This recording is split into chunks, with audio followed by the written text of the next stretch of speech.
Good morning, everybody. The time is now, the hour has struck. We're ready to get started with advanced functions in Canvas. Welcome to our session today. My name is Kyle Cooper. I'm going to be leading our session today. I led a session yesterday with a number of people. I don't know if we have some of the same people in today's group, maybe some new people. Either way, I'm excited to share with you a few additional things in Canvas that you can do to really enhance your course and make it more engaging for your students. That's what this course is all about, is what can we do to really create a better experience for our students. This session is being recorded, so we'll have a copy of the recording. If for any reason you have to jump out or for whatever reason you need to review things, I'm sure that your administrators are going to make that available to you so you can catch up that way. But I'd encourage you to stay on today just because we're going to have some exercises. By the way, what I would suggest now is if you're not already logged into Canvas, go ahead and get logged in. You won't necessarily need to follow along at every step, but there are going to be points throughout today's training when we basically take a break from my instruction and give you the opportunity to try things for your own in Canvas. Anyway, a little bit more about me. Those of you that were here with us yesterday, you've already seen this, but basically, I just want to tell you a little bit about my background. So I've been training Canvas for about 5 years. I'm from a little town in Tooele, or called Tooele in Utah. Love hanging out with my family. You know, that's kind of my thing. But really, one thing I didn't put on here is I'm an educator first. My passion really is education, kind of in all forms, whether that's this type of education, professional development type stuff, or teaching students. I believe I really believe in it. So I get excited when we talk about education. And the other reason I like to mention that, that I believe in education first is because I'm about to teach you some really cool tech tools. And I'm very passionate about the tech tools. But I hope that the message that comes across today is that the education is what's more important than the tech. It's a tool to help us get the education across. So my point is it's important that you see what functions Canvas can do so that then you can choose which ones will be best for your students, for the course that you're teaching, and for the interactions that you are having. So you may or may not use all of the functions I teach you today, but it's really intended to empower you so that you have more options to be able to engage your students. Anyway, I always include my LinkedIn profile just because I love staying connected with the people that I meet through training. Feel free to connect with me on LinkedIn and reach out to me, whether it's about Canvas or anything education related. I always like talking about that kind of stuff. Anyway, let's go ahead and move on and talk a little bit about what we're going to cover today. So today we're going to be together for about 3 hours, okay? And we will take a brief break in between at about an hour and a half, somewhere in there, just to be able to stretch. So don't worry, you're not going to be sitting there staring at your screen for a full 3 hours. During that 3 hours, we're going to cover 3 things, essentially. We're going to talk first, we're going to talk about accessibility. Now, this is a hot topic right now, especially where we're going into online education. Accessibility, though, as we get into it, I'll tell you a little bit more about why it's important. And I'm sure a lot of you have the basic understanding of why it's important, but actually there's a lot of really great things that have come from making our content more accessible. The next thing we're going to talk about is creating student-to-student engagement. This is one of the most challenging things to do when you have an online environment. When you're in a classroom, it's very easy to set up groups. It's very easy to help students create connections because it kind of happens naturally. They're sitting together, they're in close proximity, and so it's a natural thing. But online, we kind of have to facilitate it, and it can be effective. But like I said, it has to be facilitated by the instructor, basically. So we'll talk about how to do that and what are some of the tools in Canvas to be able to do that. Now, finally, the last thing we're going to talk about is providing student feedback and communication. Because this is such an important piece of online learning, being able to provide students with feedback in an environment that, we really don't have the opportunity to talk to students face-to-face, or they're not quite, we don't have a scheduled time we're going to see them every week. So it really creates a challenge sometimes, but there are ways that we can really provide excellent feedback to students and create an environment that students, because really that's where they learn, is the feedback, right? because at that point they've tried, and now we give them an opportunity to learn from what they've tried. We give them a little bit of feedback. So we're going to be talking about feedback and how that works, and that's going to include grading. So anyway, as far as the resources available during this session, it's going to be the same as yesterday if you were here yesterday with us. So first we have the webinar Q&A. There's a Q&A today with today's webinar. We chose to leave the chat off and keep the microphones muted just because the sheer volume of people we have in our session today. But that Q&A, we found that it's pretty effective with answering questions. So feel free to throw any questions in the Q&A there. We have a number of panelists, not just me answering questions, but we have quite a few people from your administration helping to support answering of those questions. And just to give you an idea of how this is going to work, I will generally do about 20 minutes, maybe 30 minutes. That's stretching it, but I'm hoping to keep it to 20 minutes of instruction. And then after that 20 minutes, we usually take 10 to 15 minutes or anywhere from 5 to 15 minutes. I guess it just depends on what we're doing, to be able to do a couple things. One, try the things that I've shown you. And then two, be able to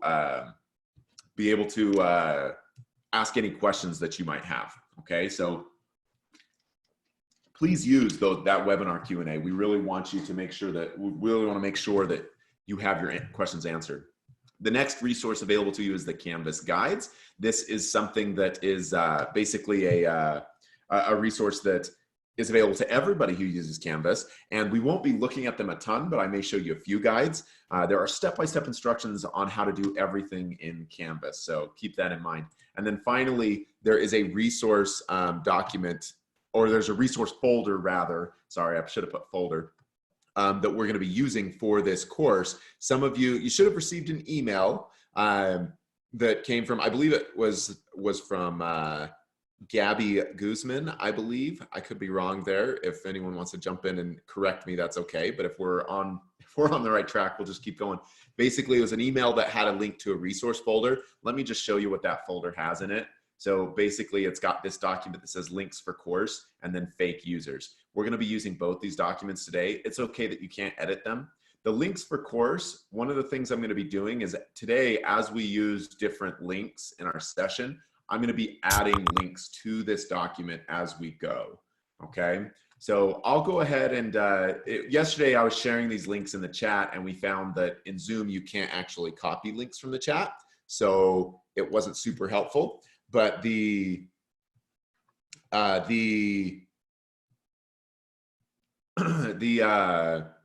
I was just going to look at the Q&A. But that list will grow as we go through the course. Anyway, that's the big, that's the agenda for today. That's what we're going to be talking about for the most part. So let's go ahead and dive in. Now, there was a question there I'll answer for Carol. She asked, are we going to be covering advanced design capabilities? I'm still hoping to make my courses more visually appealing.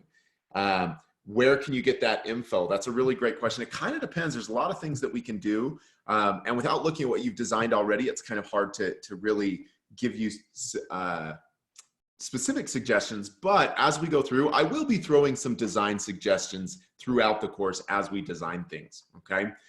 So keep that in mind, Carol. Anyway, let's go ahead and get started by talking about accessibility. So before I go any further, I'm going to talk about it conceptually for just a little bit. So I'm just going to use my camera here for a little bit.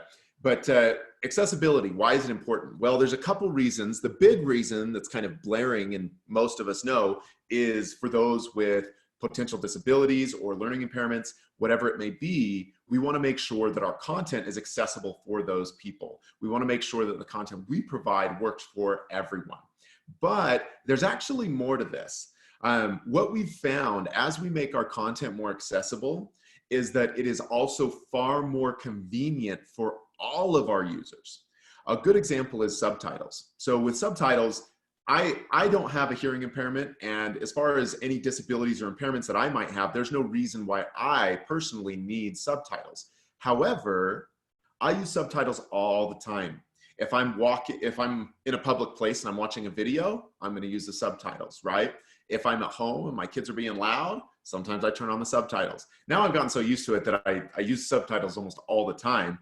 But my point is it's created a major convenience for me.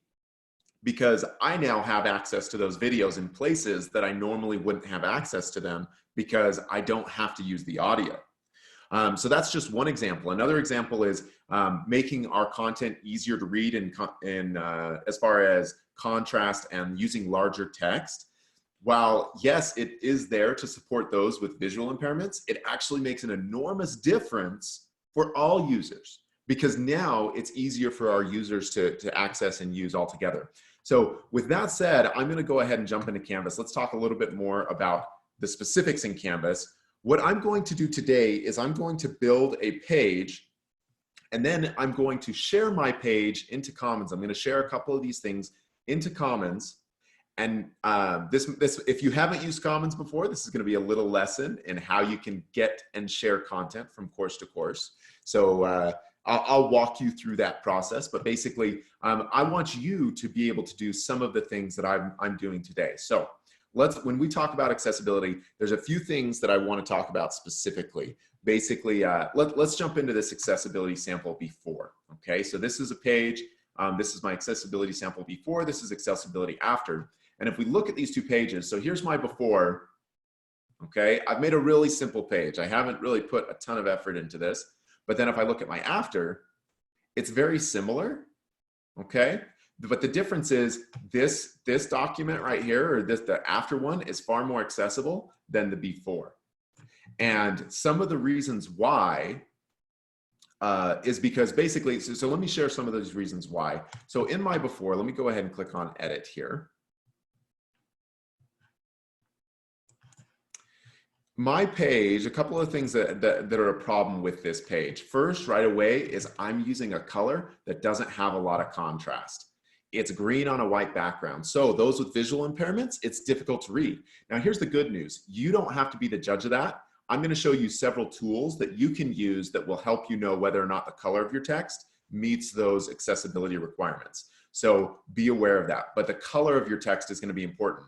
I love to decorate things, love to make things pretty, but we don't want to have too much, or we don't want to have too little contrast with our text. Otherwise, it's difficult to read.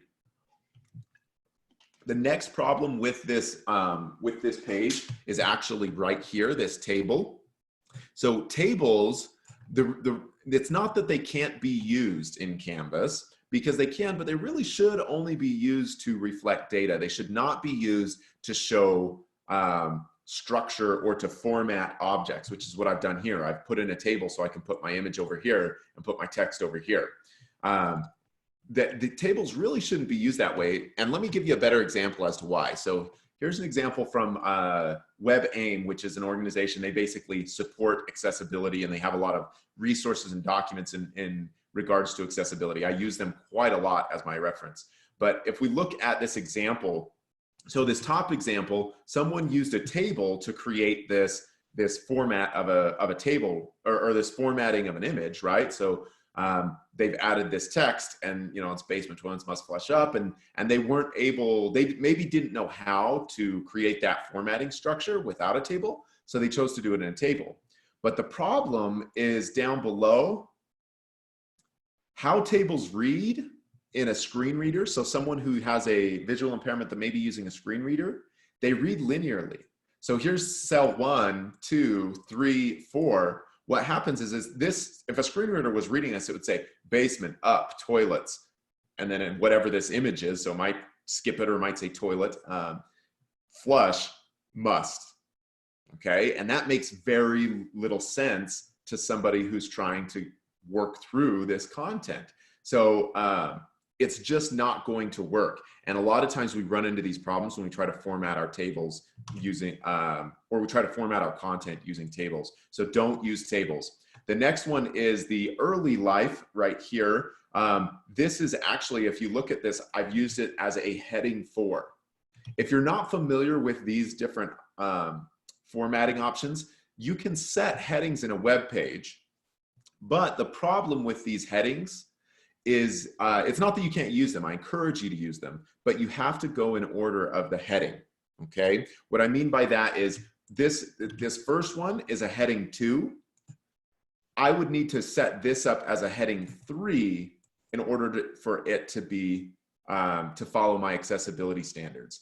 And the reason for that is because the way that screen readers navigate through web pages. Screen readers will navigate through web pages using headings. So because those using screen readers have visual impairments, they're not always reading from top to bottom. A lot of times what they're doing is they'll jump from header to be able to understand the structure of the document before they actually kind of dig into the meat. Because since they can't see the structure of the document, they need to get an understanding of the structure. And so in order for them to do that, they jump from heading to get an idea of how things are structured. But if you don't follow the guidelines with these headings, in other words, if you go out of order, then it creates confusion when they're trying to move through the document, okay? So what I would do here is either this would be a second heading or it would be a heading 3. I would do a heading 3 because technically early life, I would say, is underneath, the full heading of David Bowie, right? So I would probably have early life be a heading 3. So be aware of that. Anyway, so that's another item with accessibility. Now, what I would do if I were you is I would kind of make a list of these items. Because what we're going to do after we're done with this is I'm going to have you guys go through this document and update it and try making it more accessible, okay? So I mentioned the headings. The next thing I'm going to look at is this link that says, click here to learn more about David Bowie. This is really common. We see this even on websites where the link itself says, click here. But this actually doesn't meet accessibility standards because it doesn't meet accessibility standards because the way that, again, screen readers move through the document. A lot of those with visual impairments, they will move just like they move from header to header. They'll navigate through the links on a page. So they'll see and identify which links are on a page, but they move from link to link. So they don't always get the link in context. So the problem is when it says click here, they move to that link. Since the only thing the link says is click here, there is zero context. The user doesn't even know what that link is for until they click it, which is a really bad practice. The alternative would be, here's in my after, the alternative is learn more about David Bowie in the David Bowie Wikipedia article. That way, if someone was navigating through these links and they didn't have any of the context, if none of this context was read to them, they would still know what this link goes to because it's right in the link itself, okay? And then the final piece is the many faces, or this PDF. So there are things with external documents that we add into our Canvas pages that we need to be conscious of. We're actually not going to dive super deep into all the details of how to make documents accessible because it's very different if you're using a Word document versus a PDF document versus a PowerPoint. So depending on the type of document, how you make that document accessible is actually going to be a little bit different with each. But one great thing, and I'll mention this too a little bit more, but you guys all have, everybody at CSUF has Blackboard Ally, which gives you a good indicator. It tells you whether or not your documents are accessible, which right here, this red indicator tells me this is not an accessible document, okay? Now, one last thing I forgot to mention was this image right here. Let's talk about images with accessibility. So with images, you have to make sure that there are what we call alternative texts with an image. What that means is when a screen reader is moving across a screen and reading to a user, when it reaches an image, if that image is pertinent to the navigation or even pertinent to the content, we need the screen reader to know what it should read in order to basically help that user understand the context or the content, okay? So if I click on the image itself and click on options, I can add alt text to my image. So I could come in here and say, a picture of David Bowie. Now I could add that alt text, but actually in this case, I would probably not add alt text at all. Instead, what I would do is I would click this no alt text. and because it is more of a decorative image. What I'm saying by that is really that image has no contextual value. It does to us because we can see it, but if I can't see that image, it's not telling me anything extra about David Bowie that I miss if I don't see the picture, right? However, if there's an image that provides context to learning, then you would want to provide alternate text. So I'm going to go ahead and hit done. And now this has alt text and my course has been updated. Okay. Now I'm actually going to go ahead and make so now that I've changed a few things, what I'm going to do now is show you a tool that allows me to fix all the problems. And I fixed some of them as I went. Like I fixed the alt text, I fixed this early life header. But I'm going to show you a really cool tool that enables you to fix things easily in Canvas. It's right down here below. It's the accessibility checker. Okay. All you have to do is click this. A window pane opens up. It will check your accessibility for you, which that's something that Blackboard Ally will do as well. But the great part about this is I can update this right here in the page. So it's telling me I have 1 of 4 issues. So I've got 4 accessibility issues in here. So I need to change the color of this text. You can easily just drag and change the color. I think that might probably meet standards. There's a lot more contrast. I'm going to hit apply. I can run the checker again. Now it's telling me that the problem with my tables, it should include captions. What I'm going to do is I'm just going to remove it from my table. Technically, you can still meet accessibility requirements if you provide captions with your tables and header rows and things like that. However, as a best practice, I find it much easier to just avoid tables altogether because you can never use them. You should never use them for formatting anyway, just like we talked about in our example. So this one I'm going to go ahead and skip. I'll come back to it after I've edited my table. It's again telling me my table has problems. I need table headers, so I'm going to go ahead and skip that. Next, it says alt images. It looks like it may not have taken that change, so I'm going to go ahead and check this as a decorative image, hit apply, and get out of the accessibility checker. I'm going to highlight my text. We're going to add my text down below. Whoops. Oops, it's still adding it as a table. So sometimes when you get that formatting, I'm going to right click and just hit paste as plain text. Then I'll select this. We'll bring it back down to a paragraph. And then get my picture of David Bowie.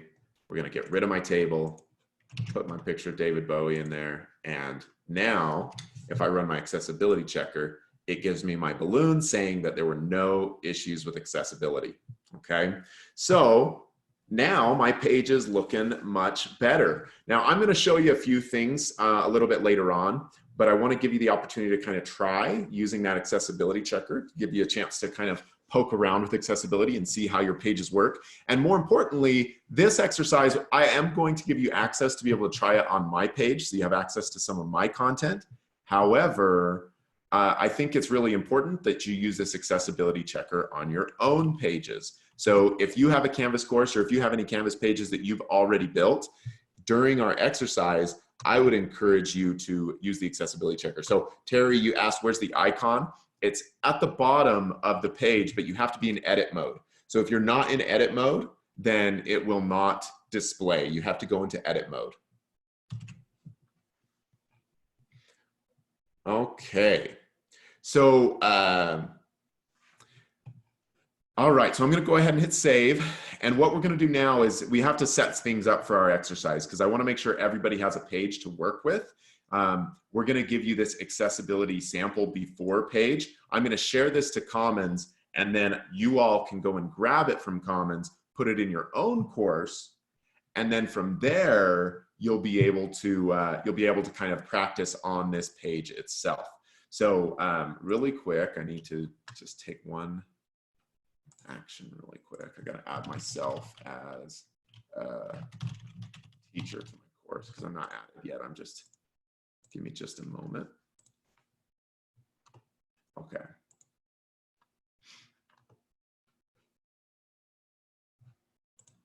Okay. So now I'm going to go back to my my page and I'm going to share it to Commons really quick so that you all have access to it. So by the way, this is a quick tip on how to share things to Commons. We're going to walk through that process. If you haven't done this before, I would recommend Oh, Raylyn, you have a really good point. You said, hey, if you could show us how to do a sandbox and we could work on it. Yeah, that's a really good point. I thought everyone had a sandbox already, and that's okay if we don't. Let me walk you through getting a sandbox too, because I think that's really important. I'm glad that you brought that up. So if you don't have a course to work in, if you don't have a sandbox, and I'm glad that that was brought up, because I don't recommend that you pull this page into your real courses, because it's kind of just a working space. But what you'll need to do is go to your dashboard, okay, right here. So go to your dashboard, and then from your dashboard, you click on this Start a New Course button. If that button does not exist, it should exist for everybody. But if it doesn't exist, just let us know in the Q&A. Just say, hey, my Start a New Course button's not there. But you'll need to be on your dashboard. So you'll go to your dashboard, and then you'll click Start a New Course. And then I would give it a name, you know, of your name and then sandbox, or, you know, if you can even put your subject and then sandbox, whatever you want to call it. Best practice, you know, if we just all follow the same standard, we'll just put Kyle Cooper sandbox. Throw delete me in there because I know I want to remember to delete it later. And I'll just hit create.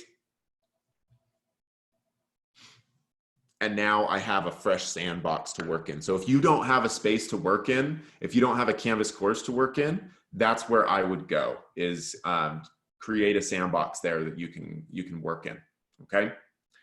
Now, once that's done, once you have a sandbox, let's go ahead and work on getting this page into your sandbox. So let's talk a little bit about getting something up to Commons, which if you're not familiar with Commons, let me just share again really briefly what Commons is. In a nutshell, Commons basically allows you to, if you have two different courses, so here's one course, this square, and here's another course, and you want to get content over here, so you have this content in this page or in this course that you want to get over into this course over here, that one of the easiest ways to do it is to, here's this middle space, this is Commons, you share it up to Commons, and then from Commons, you can then take that content and share it and put it into a course. There are more details and little caveats with it. Not too much we need to worry about today, but this is really great for sharing course to course. It's not necessarily just sharing from your course to another course that you own. It can be shared from peer to peer as well, just a heads up.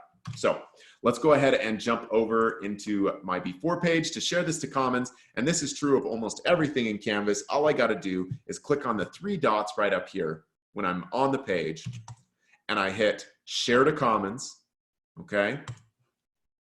It's gonna take me into Commons. I'm gonna have to authorize this. I think this is the first time I've accessed Commons from URL's account. And it's gonna ask me who should have access to this. I'm gonna make it available to all of CSU Fullerton. And if we scroll down a little bit, I'm gonna give it a tag of training page. Then when you all go to find it in Canvas or in Commons, you can just search training page. I'll show you how to do that in a little bit. Give it a quick description.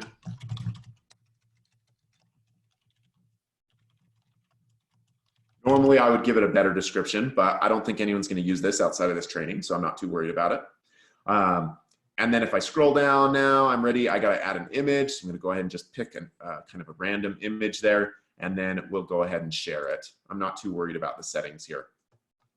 So now that this has been shared to Commons, to get this into your course, let me show you what you'll do. So from your space, you'll need to come over into Commons. So over here on the global menu right here, this Commons. So I click on Commons. It's going to bring me to a primary search page. And by the way, I should mention this. If you're trying to follow along right now, what I'd recommend is don't try to follow along step by step. I'm going to give you a moment to do this here in just a little bit. So so I recommend that you just kind of watch me for now. So I come to Commons. What you'll want to do in Commons is filter. And I would filter only by CSU Fullerton.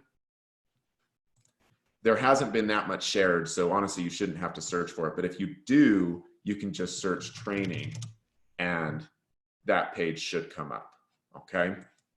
So this accessibility sample before page, you click on it. It looks like 2 people have already gotten it, so some people are familiar with Commons.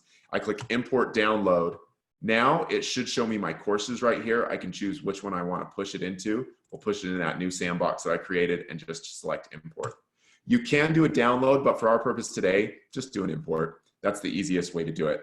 And now if I go back to that course, it might take a minute or two, but it will be in that course, okay? So what we're gonna do now, because I know that was a lot of steps right there, what we're gonna do now, before we do anything else, is make sure you can get this page into Commons. So I'm gonna go ahead and walk through it one more time. And then I'm going to go ahead and play the music for just about 5-6 minutes while you have a chance to try getting this into Commons. So again, if you're looking to get this into Commons, you're going to go to Commons right here. And then from Commons, easiest way to find it is to filter by CSU Fullerton.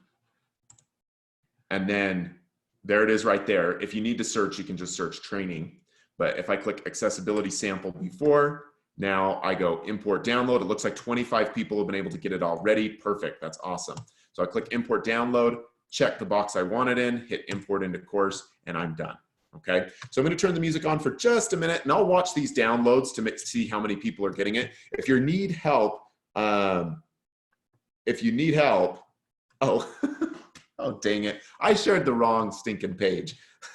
Jordan said the shared page has no accessibility issues. It's because I fixed them all. So what we're gonna do is I'm gonna go mess it up and reshare it. I apologize. I apologize there. Yeah, Raylyn, that's a good point. I'll show everybody where it's at. I just wanna make sure we have it all imported. We'll walk through the steps to do that, but I just wanna make sure everyone has it all imported. So I'm gonna come in here and mess up this page again. We're gonna go ahead and add in our tables and things like that. Give me just a second to do that.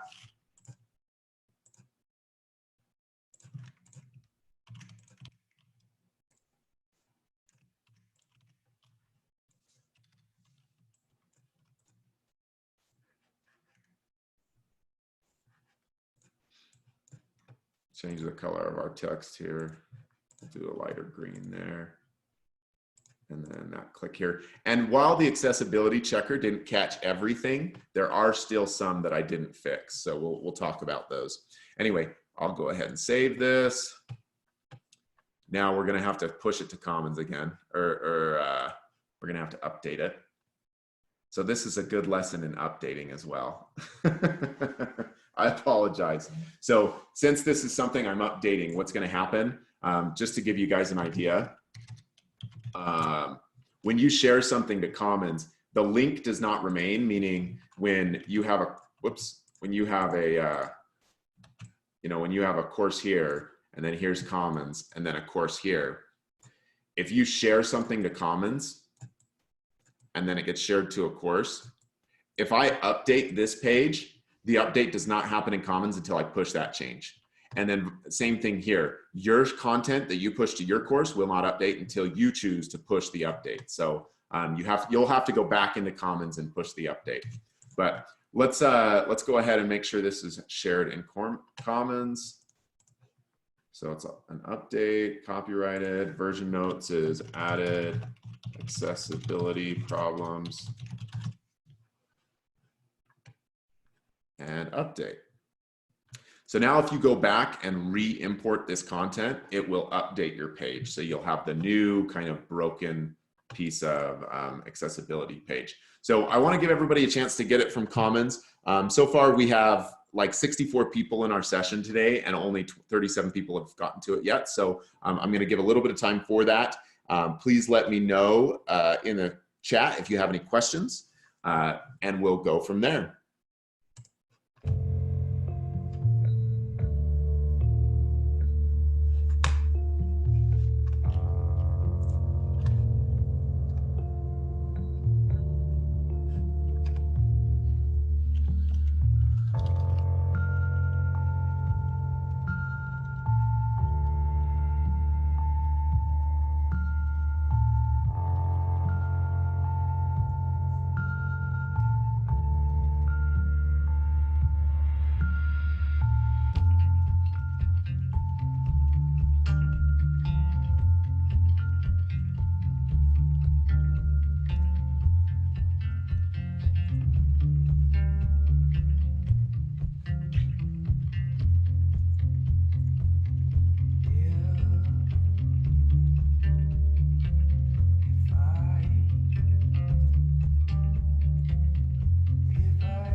Just a heads up. I noticed some of you are saying it's saying that the import says resources pending. That's because I just barely did it. If you go and if you wait now, it should be updated now. So if you try now, it should work.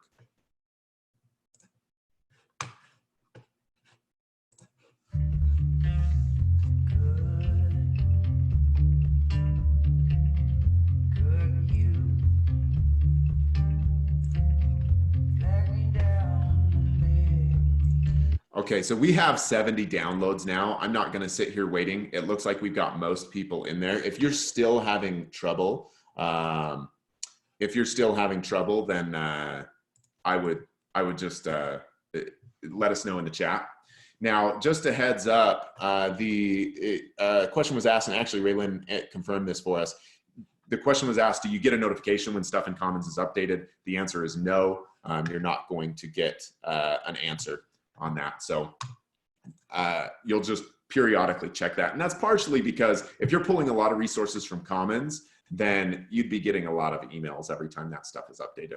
Anyway, now that you have the page, what I'm going to have you do now, let me just walk you through really quick. Go ahead and find that page, which the easiest way to find it is to go to Pages, okay, within your course. So within your course, within your Canvas course, whichever one you added it to, click on Pages. And then from that area, you should see that accessibility sample before. Go ahead and open it up.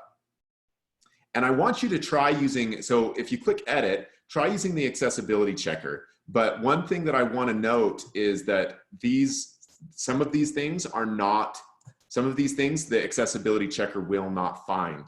Like for example, that click here, technically there's not a problem with that link. So it's not going to find that click here. Be aware of that, okay? So we'll need to update that as well. But try clicking on that accessibility checker, running through it. If you did it already on mine, what I would recommend is take a few minutes and go back to some of the content that you've created personally and see how well the accessibility checker functions on your own course, okay? I'm gonna go ahead and turn on the music again for just a little bit while we do that. It's probably gonna be only 5 or 10 minutes or so. And then if you have any questions, be sure to throw them in the chat. Sorry, I tend to say chat. The Q&A, we're looking to go throw those questions in the Q&A.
Okay.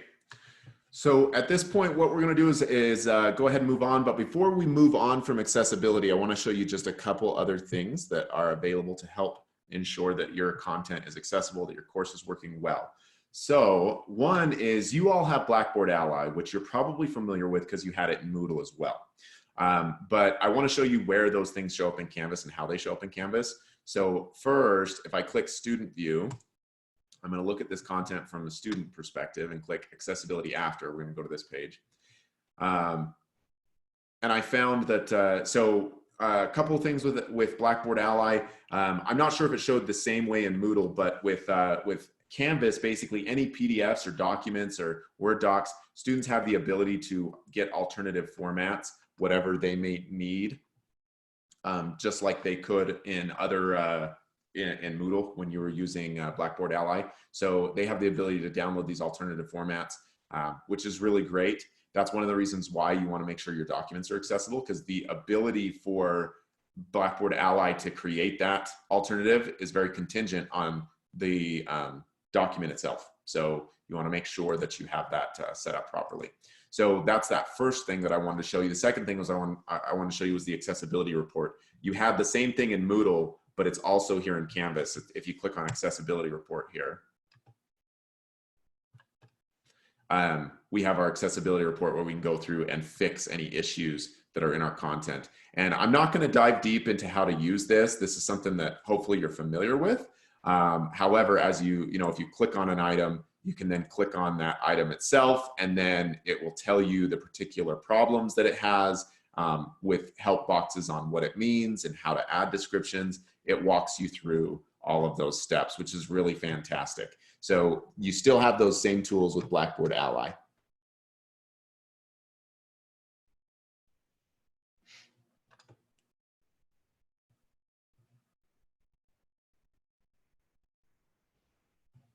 All right, so now that we've talked about accessibility, one more thing with adjusting your course to making sure it's accessible is if I come over on the left here and look at my settings, if I click on settings,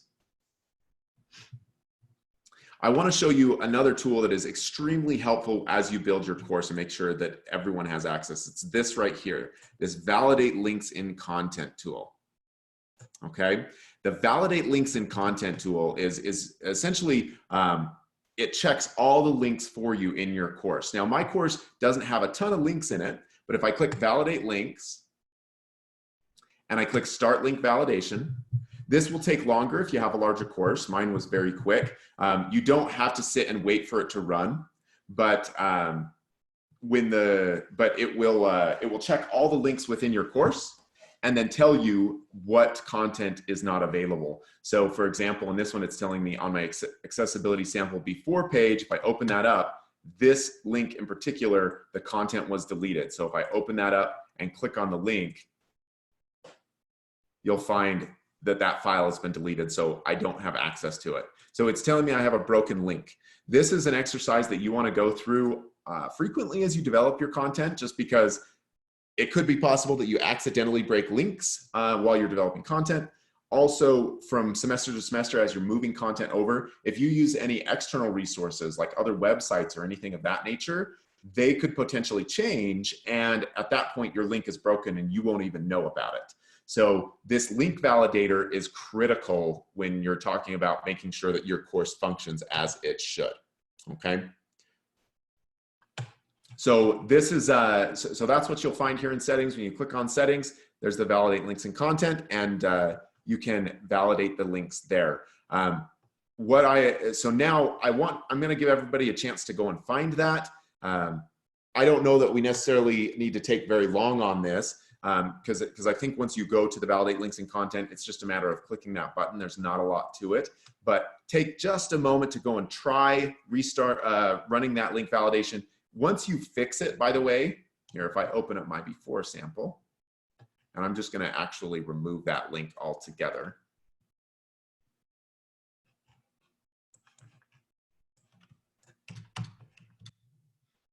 Once you fix it, and you run the link validator, it will tell you that there are no broken links found. okay? So now go through your course and run the link validator it could be just in your own sandbox. Even if there's no broken links right now, I just want to make sure you're familiar with it. Try running it yourself. If there are broken links, you can try going through and fixing those.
All right.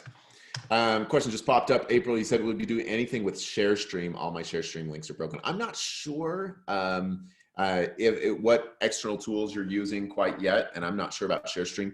Maybe one of our panelists knows a little bit more information. If they don't, then that's an answer that we can probably get back to you a little bit later, a little bit later on in our implementation. So, all right, so let's go ahead and kind of take a step back. We're going to look at our agenda for just a minute. What we've talked about so far is student accessibility. And again, an important piece, probably not the most exciting piece of our content, but knowing how to run that accessibility checker, knowing what tools are available to make sure that our content's accessible is absolutely critical, and it creates a better experience for our students. The next piece that we're going to talk about is creating student-to-student engagement. So there's different types of student-to-student engagement. One of the, I'm going to just switch to my camera here for just a second. So different types of student-to-student engagement. In particular, the types that we're going to be talking about today are the peer review assignments and the group assignments. So setting up groups in Canvas and how can peers interact with one another within an assignment. So the first thing that we're going to have to do, though, is get some users into your sandbox. So I've created some fake users on your account, and what we're going to do is get those added to our your sandbox. So what I need you to do is, in the resource folder that I sent you, there should be a document called fake users. Okay, it looks like this.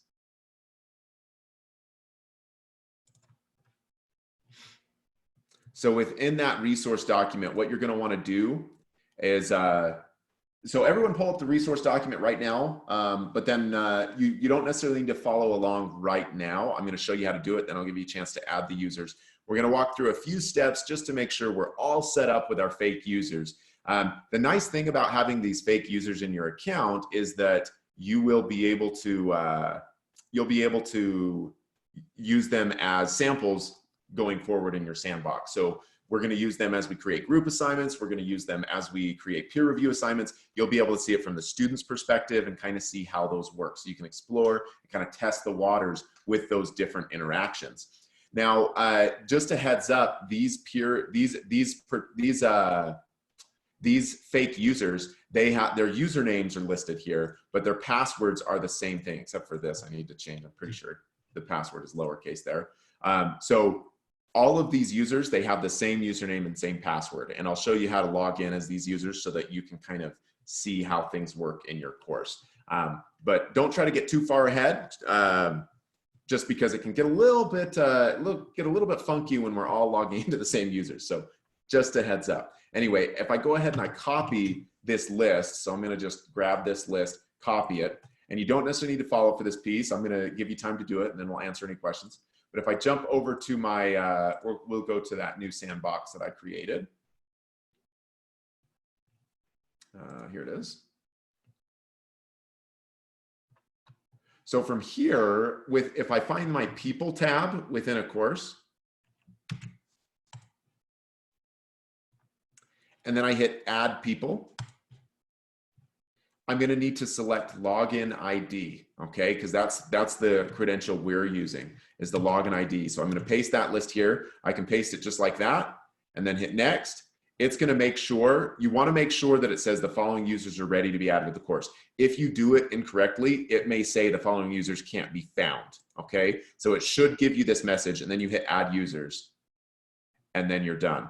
So go ahead and do that now. All you have to do is click on fake, you go to your fake users, you're gonna copy that list of fake users, and then go to the course roster, which is in your sandbox course. You'll click on people, and then add people, paste the list in there. Make sure you select login. If you have it, the default is email address, and if you leave it on email address, then it won't work. So you gotta select login, make sure their role is set as student, and then hit next, and then the students will be added to the course. Now, just a heads up, go ahead and complete that. I'm going to answer any questions in the chat. Hopefully everyone can get those users added, and then we'll go from there.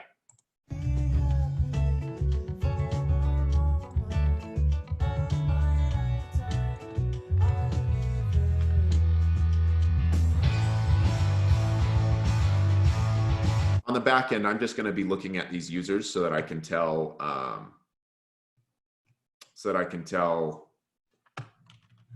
how many courses they're involved in. That way we're not just sitting here if people have already done it all.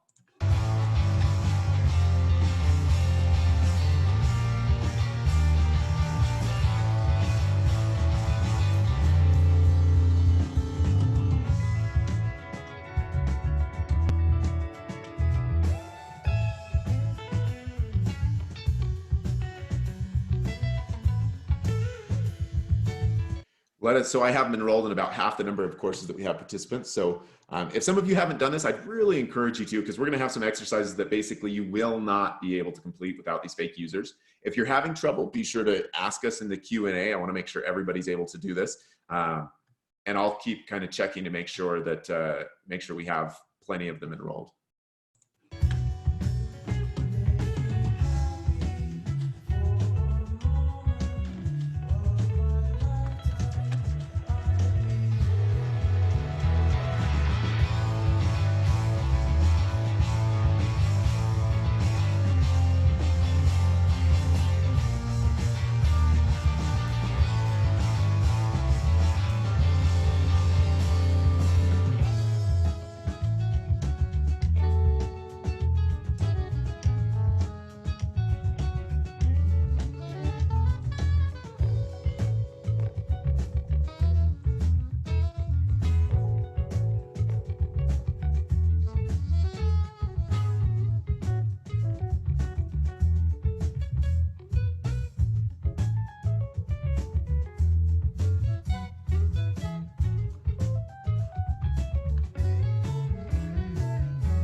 I'm going to wait just maybe one more minute or so just to make sure. It looks like most people have the fake users uploaded into their course. If you need some help, let us know in the chat.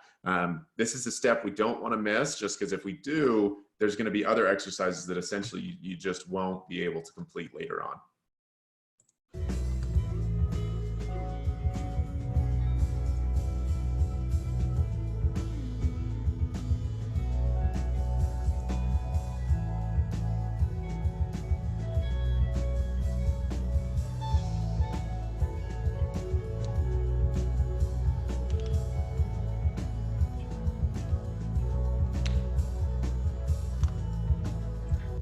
If you don't have the link in your email, let us know.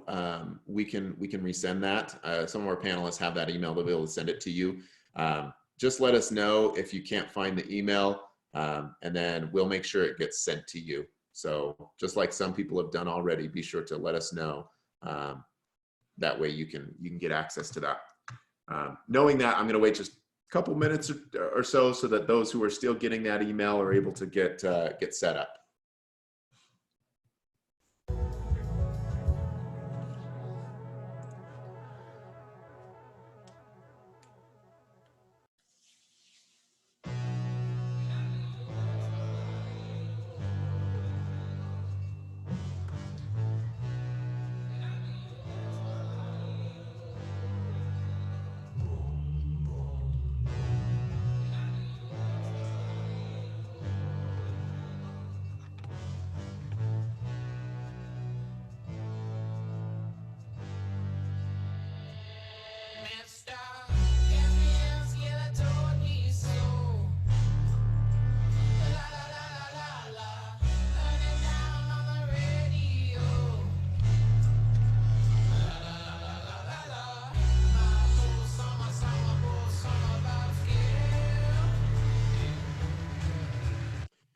So Raylan, I'm just going to answer your question live here for everybody because it's a really great question. You asked if the people page is disabled, which what she's talking about is in a course. When we're looking at a course, this yeah, I'm in a course here. This people page right here. Right now it's enabled for me because that eyeball isn't there. But if it's disabled in a course, like it is in this one where we see people and there's a little eyeball, then basically what does that mean? And Raylan, your assumption was correct that students will not be able to see who else is in the course. It hides that from them. And it also would prevent them from creating their own groups. You can set up groups, which we'll kind of get into that a little bit, but it would prevent them from being able to set up their own groups. So you may or may not want that to be hidden or, you know, at certain times within your course.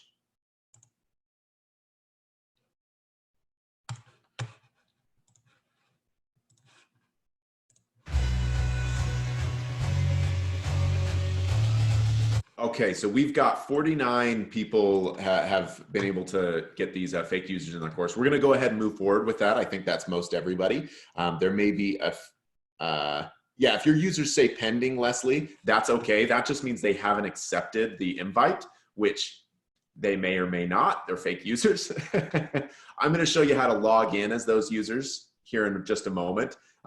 So don't stress too much about the fact that it says pending. It'll say that. Like if you look at my people here in my course, it says pending on a lot of them as well, other than Bill, who I've logged in as. So yeah, you'll just be aware that pending is normal.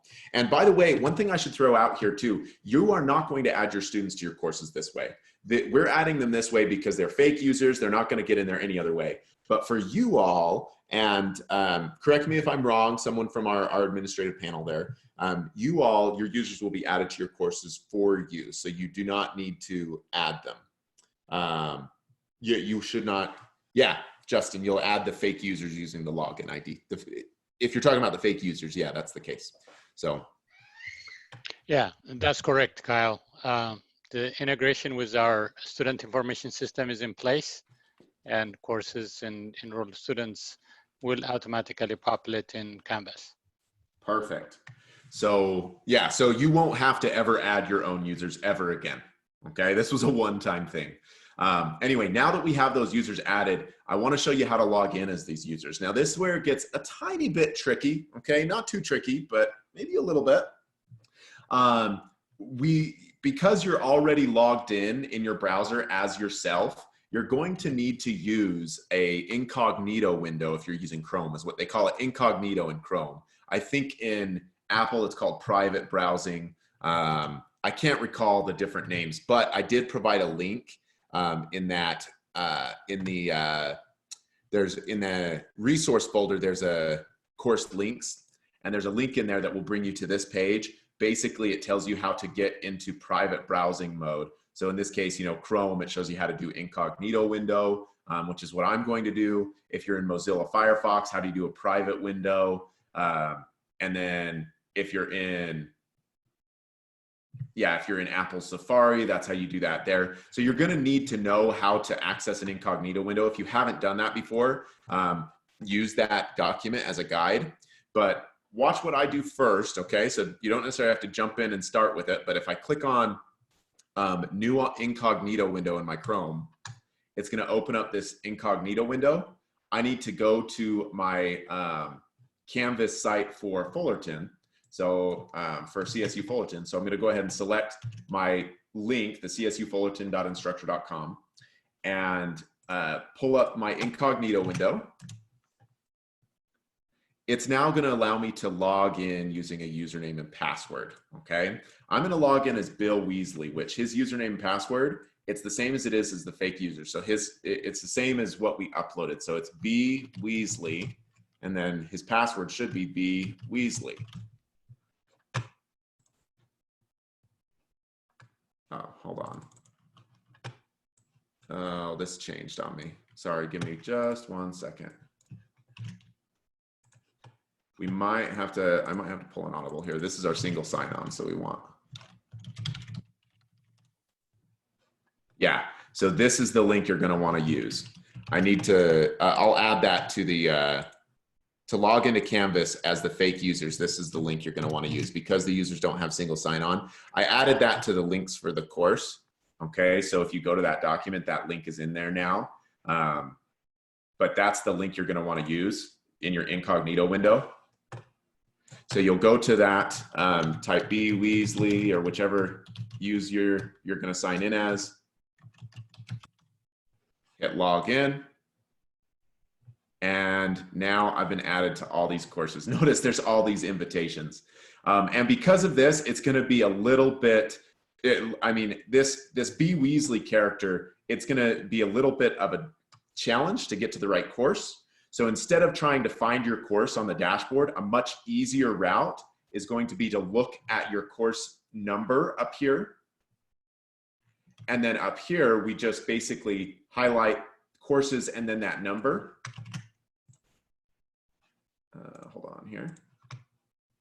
And put that in our URL. So instead of trying to navigate to it through the clicking, it's going to be much easier to just put the number in there. Now, one quick note, before it will work, you'll need to make sure your course is published. Mine is, I think this course is published. Yes, this course is published. So if it's not published, you'll click on home. In fact, let me show you on this page. You'll click on home, and then you'll see up here, course status, unpublished. You'll need to make sure your course is published. It'll want me to choose a home page if you don't have one. So just choose a home page and publish it. And then once it's published from that incognito window, you should be able to navigate to that course as that fake user. Okay. So now I'm logged into, I'm logged in as Bill Weasley in this course in my incognito window. Now I know that was a lot of steps, so let me walk through it one more time. And this, I really don't have a way to confirm who's been able to do it and who hasn't. So if you're having trouble with it, please let us know. But I'll walk through it from the beginning again. So what you need to do is you need to open a new incognito window, and you can do that if you're in a Safari browser or you're in a Mozilla Firefox. You'll want to use that guide in the links for the course. This how to private browse in each browser. This will tell you how to do it in browsers other than Chrome. Okay, it has step-by-step with screenshots. But if you open up that new incognito window, and then we're going to navigate to, you'll need to navigate to this specific link. Okay, if you try to navigate just to Canvas, it won't work. So you got to make sure it's this instructure.com login/Canvas. Paste that in. From here, you type the username and password, which should be, if it's Bill, you know, it's going to be B Weasley, but you can log in with any of those fake users that we chose to add. You hit login. Look how many invites I have. So this is really going to be quite the mess on Bill Weasley's account. Ignore all these invites. We don't need to click them. But to get to your course specifically, what you'll need to do is find your course ID or your course number, which is at the top in the URL. We select courses, get that ID, copy that, and put it over into our incognito, and then you will be in your course. Okay. So that's how we log in. I'm going to go ahead and attend to the Q&A to make sure that we have all those questions answered. But then in the meantime, okay, someone's asking, show the course find again. I'm not sure what you mean, Raylan. Do you mean like finding the course number? If we're talking about the course number, this is basically how you're gonna, if you're logged in already, you're gonna add that to your course. But I'm gonna go ahead and pause this and then answer the questions in the Q&A so we don't get too far behind here. And then I'll come back and see where everybody's at.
Okay, I'm gonna stop the music here for a little bit, and I'm gonna walk through this process again, because there's a lot of questions coming up, and they're all great questions.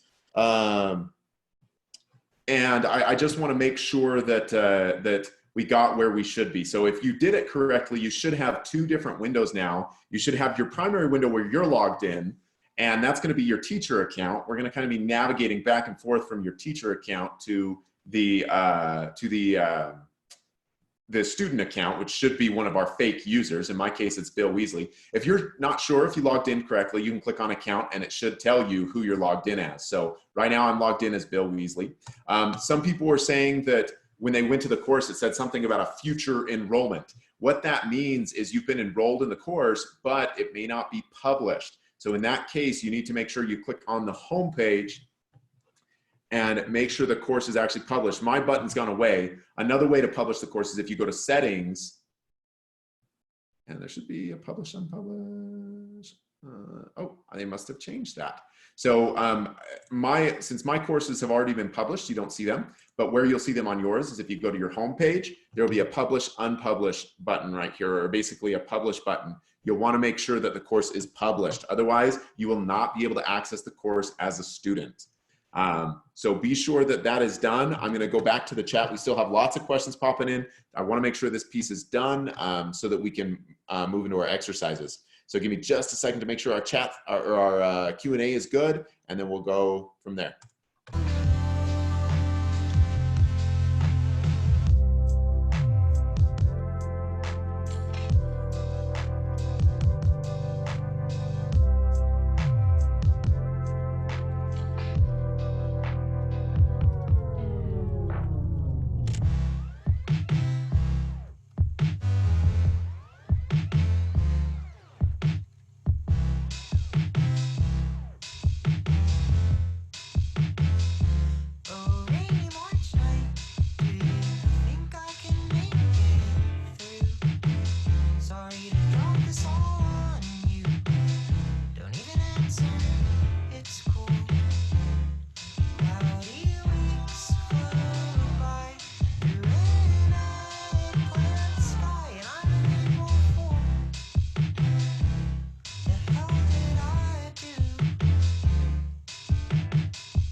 So we're having an issue where too many users are trying to log in at once, and it sounds like it's kicking people out. I have not had that issue before. It might be something that I'm unfamiliar with. Yeah, it looks like it kicked me out. So what will, with so many users, it probably only allows so many logins. So as long as we can log in at some point, we're okay. I think what we'll do here in just a little bit is we'll designate who's going to log into each user momentarily, but I'm not going to worry about that right now. I'll take care of that when we go on our break. As long as you know how to log in and when you try to log in, it works. If one user doesn't work, then you can try another one. But for now, we're going to basically just move forward with showing you some of the content. As long as the users are in the account and we're able to access our account from the teacher side, you should be okay. So for now, as long as everybody was able to log in, we should be good there. So let's go ahead and talk a little bit about what we're going to be doing. We're not going to quite do it yet because we're just about to our break, but once we get back from break, we'll be jumping right into I'll show you some things and we'll do some exercises. So let's take a look at this. Now from my page, if you did everything correctly, if I click on my people, I now have all my users uploaded here. So I can see all my different users here, okay? And what we're gonna be looking at is a couple different things, okay? First, we will be looking at the groups area, this tab right here that's on the people tab. So when you click on people, you'll see groups. And then we're also going to be looking at assignments where we take a look at a peer review assignment. Okay, those are the two things we're going to focus on. But for now, let's go ahead and take a quick 10-minute break. So it's currently 10:15. Let's go ahead and take a break until 10:25, and that's when we'll jump back in. In the meantime, I'm going to make sure our Q&A gets all cleared up, and then I will kind of divvy up our logins for who will be logging into which respective user to make sure that everybody is able to access a student account. So go ahead and take a break, get a drink, use the restroom, whatever you need to do. Feel free, if you're sticking around, to ask questions in the chat. I just may not get to them right away as we kind of divvy up which users we're going to use. Okay, so give me just a moment.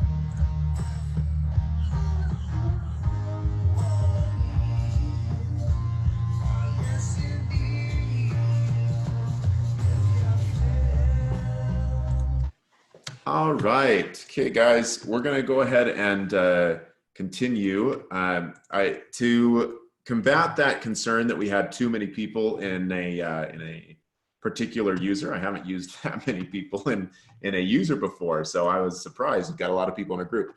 But let me show you what our solution is going to be. So I added some users to the fake users document. So these users you'll need to get added to your courses. You'll want to add these users to your courses. It's added the same way as we did before. You're going to just highlight these logins. Okay, go to your course roster, hit add people. If you go to login ID here, add the users, hit next. Oop. Oh, it didn't like Clark Kent. That's okay. Maybe we have one user that's not working. I might have to play with that a little bit. And then we hit add users. And those users should be added. So we have a whole bunch of new users. Looks like somebody added an image for Bill Weasley. I appreciate that. Now, as far as logging in as specific users, the challenge we're going to have is only so many people can log into each user at a time. So what we've done is I've created this document that you all should have access to edit if you're logged into your Google account. So you're going to need to log into your Google account. And then open up this user selections document. It's within that resource folder. So if you have the resource folder open, go ahead and open up this user selection spreadsheet. Okay. And when you have the user selection spreadsheet open, you should have the ability to edit this I believe you may have to have a Google account, but basically what we're going to do is let's assign ourselves to particular users and who we're going to use. So if I was going to be this fake student, I would add my name here. Now be aware that many people are editing at certain times. So we're going to do our best to try to make sure everyone gets added here. But we only really want to have up to 5 users on, or 5 people on a given user, okay? So you'll select your user, and then that's the user you're going to use to log in as. I'm going to kind of just watch here as we populate this. You may have to go through the process here. I'm going to go ahead and remove my name there. You may have to kind of keep an eye on your login. Make sure that it doesn't get changed. I know this is kind of a haphazard way to do this, and I kind of hate this, but I think this is our best solution. So go ahead and add your name to the list here. And then please don't write over anybody's name after you see them populated. There should be plenty of spaces here. So far we have 22 signups. You'll want to have a user to use so that you can log in.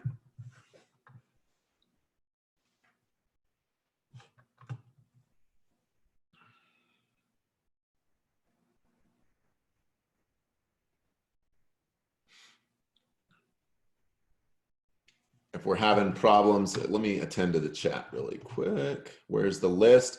You're gonna, if you go to that resource folder, it is in that resource folder now. So if you go to the resource folder, the link that was sent out to you originally, that user selections spreadsheet, that's what we're using right there.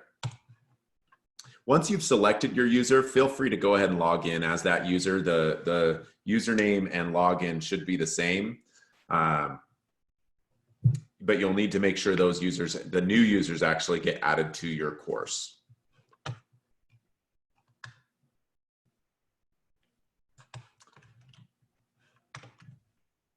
So to get to this, so a few people have shared the link there. It looks like Raylyn shared the link. Unfortunately, I can't share it through the chat. It doesn't allow you to click it.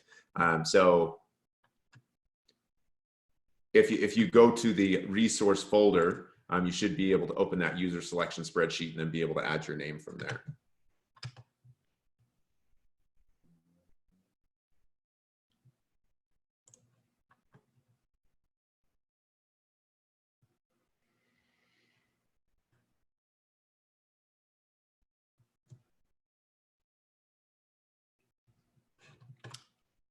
Okay, the name of this document, it's this user selection spreadsheet. It's in our resource folder. If you have access to our resource folder, I'll throw the link in the chat. You won't be able to click it, but it should be, it's the same link that was emailed to you earlier. You can also type it from the Zoom chat, but you won't be able to click it from there. That's kind of why I've been avoiding going that direction.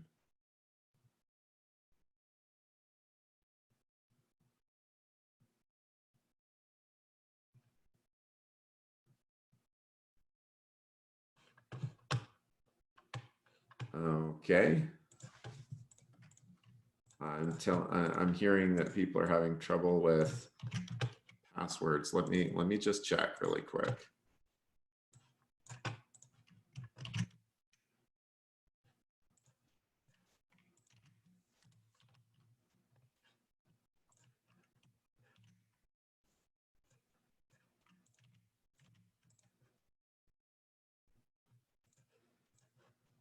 No, if you're having, I heard somebody say they're having problems with Hermione's, H.E. Granger. I was just able to log in, so I don't know. Maybe try typing it again.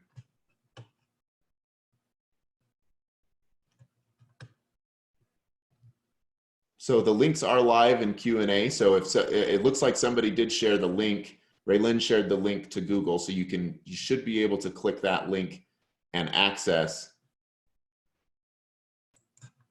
Oh yeah, I'm sorry. I should have removed the CL Kent from my list. Yeah, CL Kent is for some reason that login didn't work, but that user is not added as a selection. So I'm hearing that a Dumbledore doesn't work. Okay, let me check really quick. Just want to make sure that we actually have access.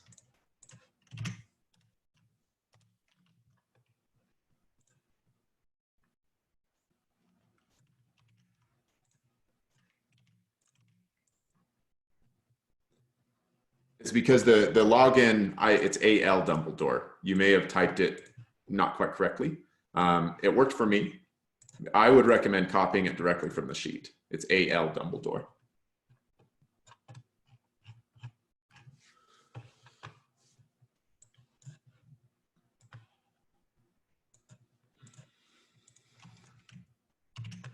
FA student it should work. I'm finding that all of the ones that I've been using have been working. So if it's not working, I would recommend trying it again. And I would recommend copying it directly from the sheet. That way, there's no opportunity for a mistyping there. Yeah, all of the logins that I'm using are still working. So if your logins aren't using, I would recommend. So the instructor link should be in that fake users, or excuse me, in that link for courses. Here, if you're in the spreadsheet, I can share that in the spreadsheet too, if you're already in the spreadsheet.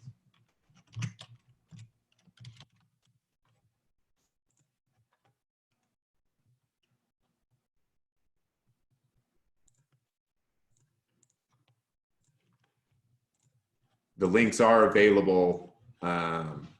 And I'll throw the fake users in there too. That way you guys, if it's easier to work within the spreadsheet, they're in there as well.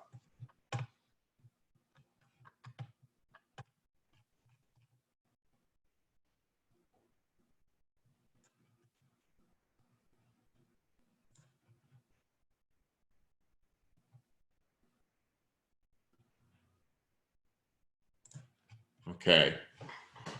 So once everybody's in, okay, so it looks like most people have signed up for a user and we are good there.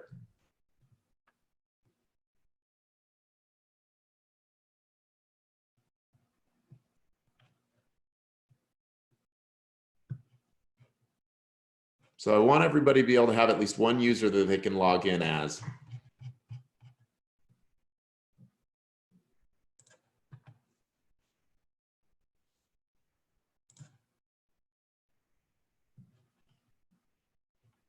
If you're having trouble publishing the course, okay, I'm not sure who's saying that the FA student isn't working for them. What I'd recommend, if it's not working, is maybe pick another. There's other slots and others that are available. And you can try using another slot.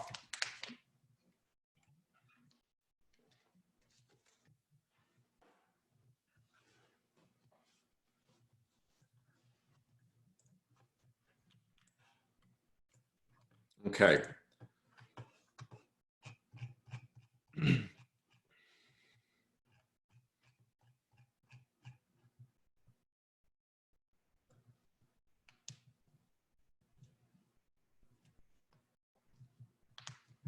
Okay. All right. So now what we're going to do is go ahead and jump into the, we're going to jump in and talk a little bit about these sessions. If you're having trouble getting logged in, I apologize. I know that there are some technical issues here. There were some things that we kind of encountered that I wasn't really expecting. I apologize for that. I appreciate you being patient with me and working on that. So let's go ahead and take a look at the what we can do with these users once we get logged in. And for the most part, you're going to be working in your teacher account because you'll be setting things up from your teacher account. But from time to time, you may want to pop it into those other accounts for your students to kind of see how things look from there. But let's first talk about groups, what you can do to create Canvas and create groups within your Canvas course. So I am in the People tab here. So if I click on People, and it takes you by default to the Everyone tab. But what we want to do is go to the Groups tab. And initially there will be nothing here. But what we'll need to do is create a group set. Now, a group set, the way that this works, a group set, because you can have multiple group sets within a course, creating a group set is basically like creating a set of groups that contain students. So let's say we have an end of year project. So this is our project group set, okay? And we have students in this group. This is group 1, this is group 2, this is group 3, and this is group 4. So you can create students or create group sets that contain different numbers of groups and contain different students within those groups. But the nice thing about this is you can also go and create another group set. Say you have, a second project that you want students to work within groups. So this is project 2. You would create a new group set. You would have the individual groups within that group set and then add students to those particular groups. But the point is they could be different students than the setup that we have over here in project 1. So by using the group sets function, you're able to utilize groups in several different ways, not just one at a time. So in this case, I'm going to go ahead and hit add a group set. And I'm going to give this first one, we'll just use the same example. This is my project 1 group set. You can choose to allow self-sign up, or you can even just choose to split it up randomly. So I'm going to say, hey, I want all my students to be split into 4 different groups.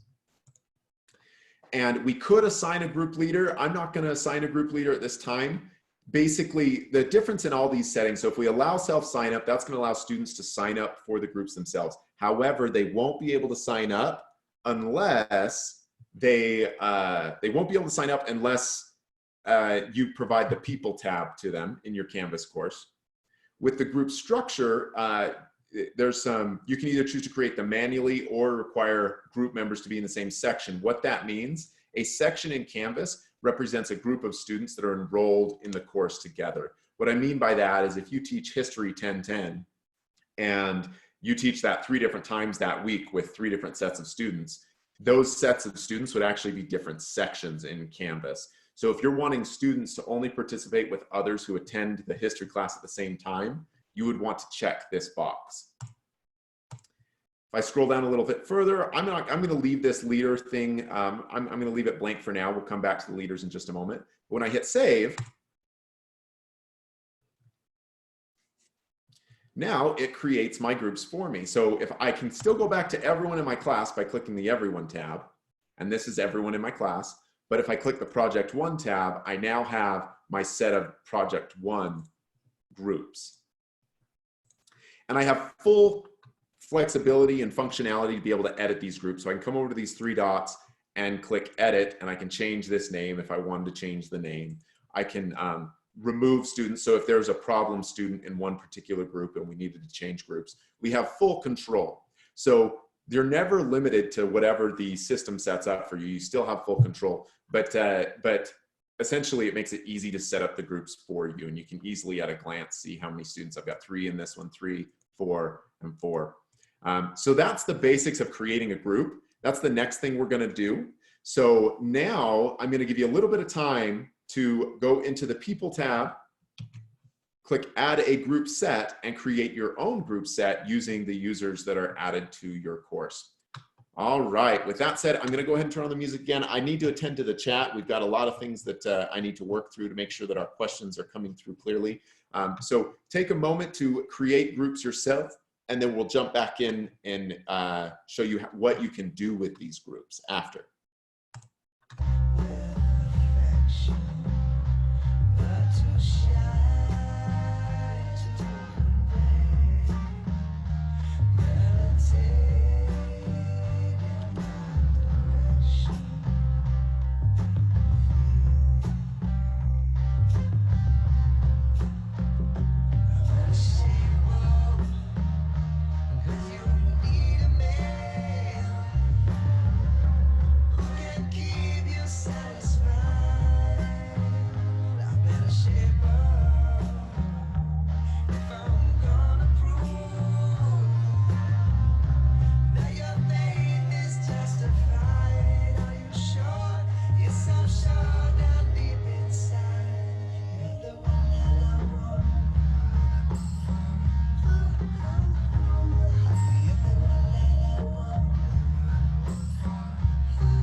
since I saw you, and 3 more till I see you again.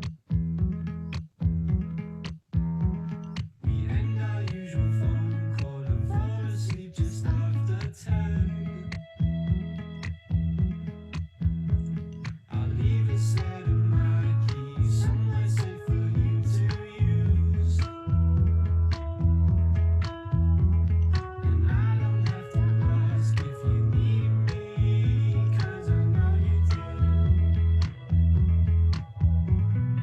We could be nothing more than friends, but I think it's something more than that. Your friends say you're an angel, and I guess I would have to agree. Your manner puts a light to anything that darkens me. I can shake myself, but I know you will never fall out. And even if they deem it a fool's hope, I will never doubt your love, your love. Be nothing more than friends, but I think it's something more than that.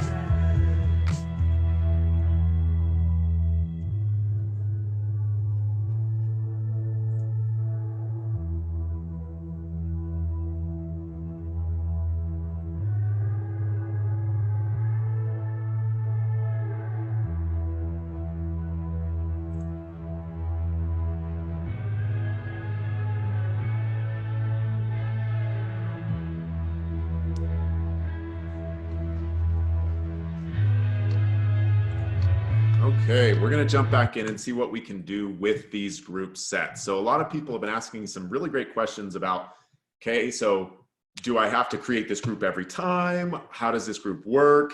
Right now, all we've done is grouped the students. It does a couple things for us though, okay? So let me give you just a little bit of insight as to what this setting up these groups do. One is now we can actually create group assignments that enable us to assign these groups to a particular assignment. And what that would mean is if this group was working on a project together, now we have the option to either each give them an individual grade, but there was essentially be only one submission for the entire group. And we haven't set that up yet, but the group is now prepared so that we could set that up if we wanted to. The other thing this does for us, and it does for the students, it gives them a space to collaborate.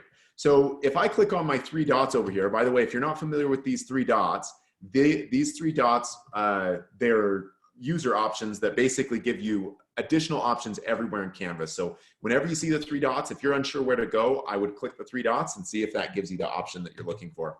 So if I click on the 3 dots here, I can visit the group homepage. And if I take a quick look over here, you notice the group homepage looks a lot like a course. Every time you create a group in Canvas, it provides that group with a page that they can use to collaborate on. The difference is, as a student, they have the ability to be able to create pages, they can create discussions, they can create conferences and have conferences and collaborations right there within that group page. So it gives them a private space. Now, it's private in the sense that no other students are going to be able to see it, but just as you saw here, as a teacher, I always have access to be able to jump into this group and be able to provide more information to or see what the group is doing, I think is a better way to put it. And there are no submissions, so while it looks like a course, it's not a course. It's definitely different. It just has a lot of similar functions, okay? So every group, when you create these groups, they have those home pages that then they can leverage and access. And the users themselves, so if I go and log in, I'm gonna go ahead and log in as one of these users. We'll go ahead and do the new incognito. And we're gonna use our link here.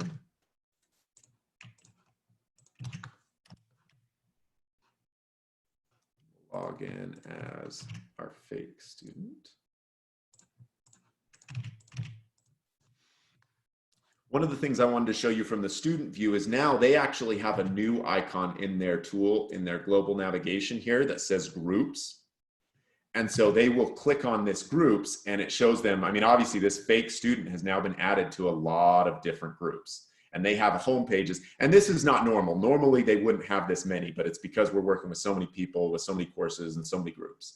But it's also important to give them relevant names. This is a really good example because notice lab group 1, while we think it might be a good name for the student, it could be confusing because they might be in three or four different courses that are called, you know, lab group 1. So it really makes sense when we give the groups names to provide them with context names. So we'd come back here and we'd change this to, you know, lab group 1, and then maybe add in here that this is for Kyle's sandbox. That's going to make it easier for my students to navigate. And as you guys probably experienced, especially with this spreadsheet, when the learning is easier, I mean, this spreadsheet, I mean, let's just be honest, it didn't make it easy. We had some technical challenges that we're kind of facing, and that creates frustrations. It's the same way with your students. If your courses aren't easy to navigate and you can't make things easy for your students, they're going to have a very frustrating experience, okay? So that said, I encourage you, as you create groups, be sure to give them relevant names, include your course or include details that are going to help them be able to identify that particular group out of any other groups they might be a part of, okay? Now, how we actually use this group. Well, let's take a look at assignments. So I'm going to jump over in my course. I'm going to jump over to my assignments box right here.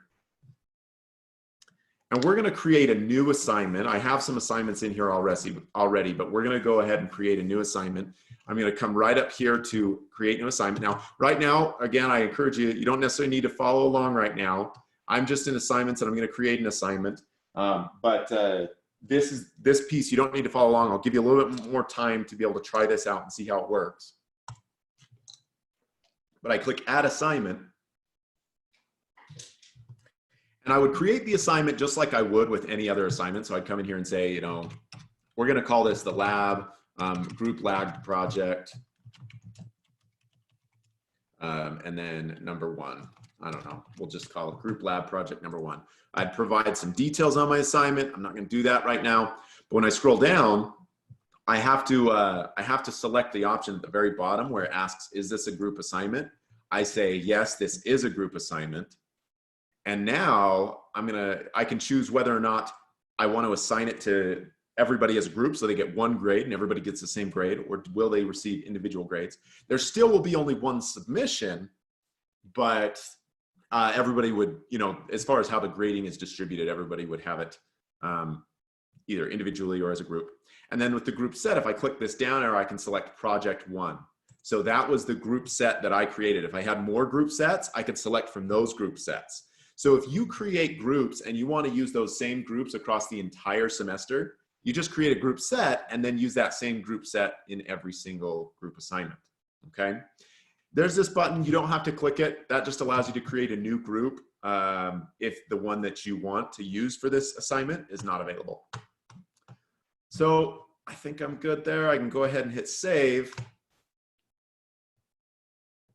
And now I have created a group assignment, okay? Which means for my user, if in fact, before I go and show you how that looks from the student view, let's go ahead and just have you try that for yourself. So again, I'm gonna go ahead and pause our instruction, jump into your assignments over here, try creating a group assignment. And by the way, if you have assignments that are already created in Canvas, you don't have to create a new one.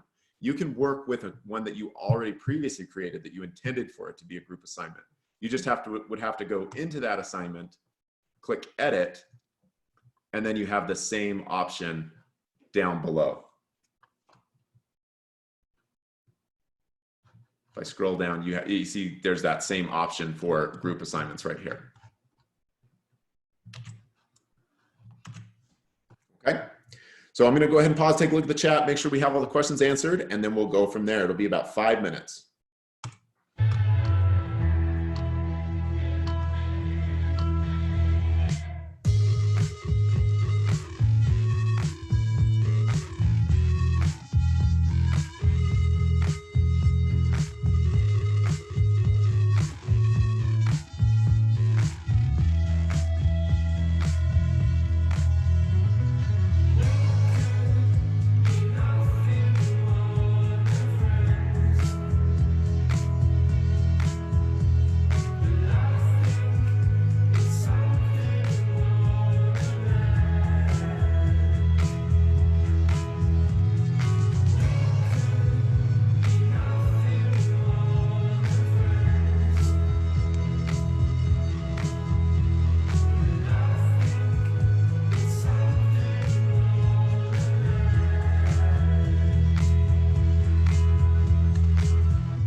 I find the new high I wanted?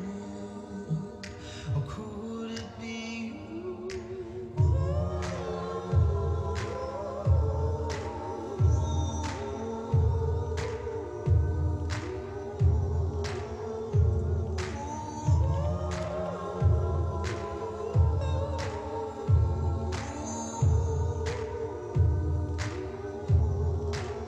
No Bible no more. I don't know faith like I did before. I gave it enough. I saw the fallen white doors. Oh, I stumbled to and get it wrong. When it's said and done, I will wait with you, fading out to silence.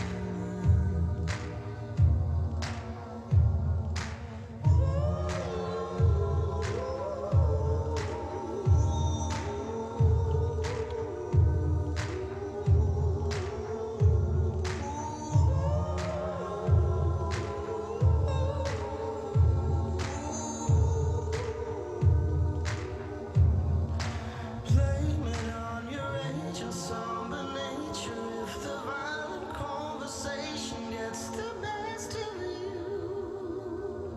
And over graves we'll all get laden from the baby. Some will teach us what the hell our souls were born to do.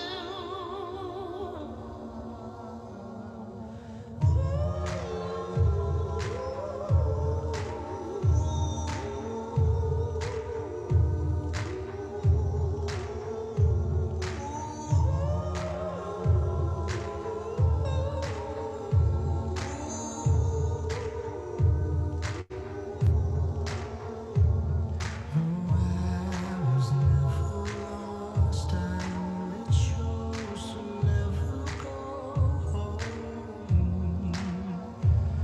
Oh, I was never lost, I only chose to never go home.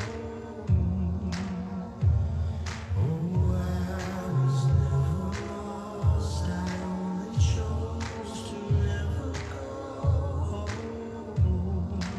Ooh, I was never lost, I only chose to never go home.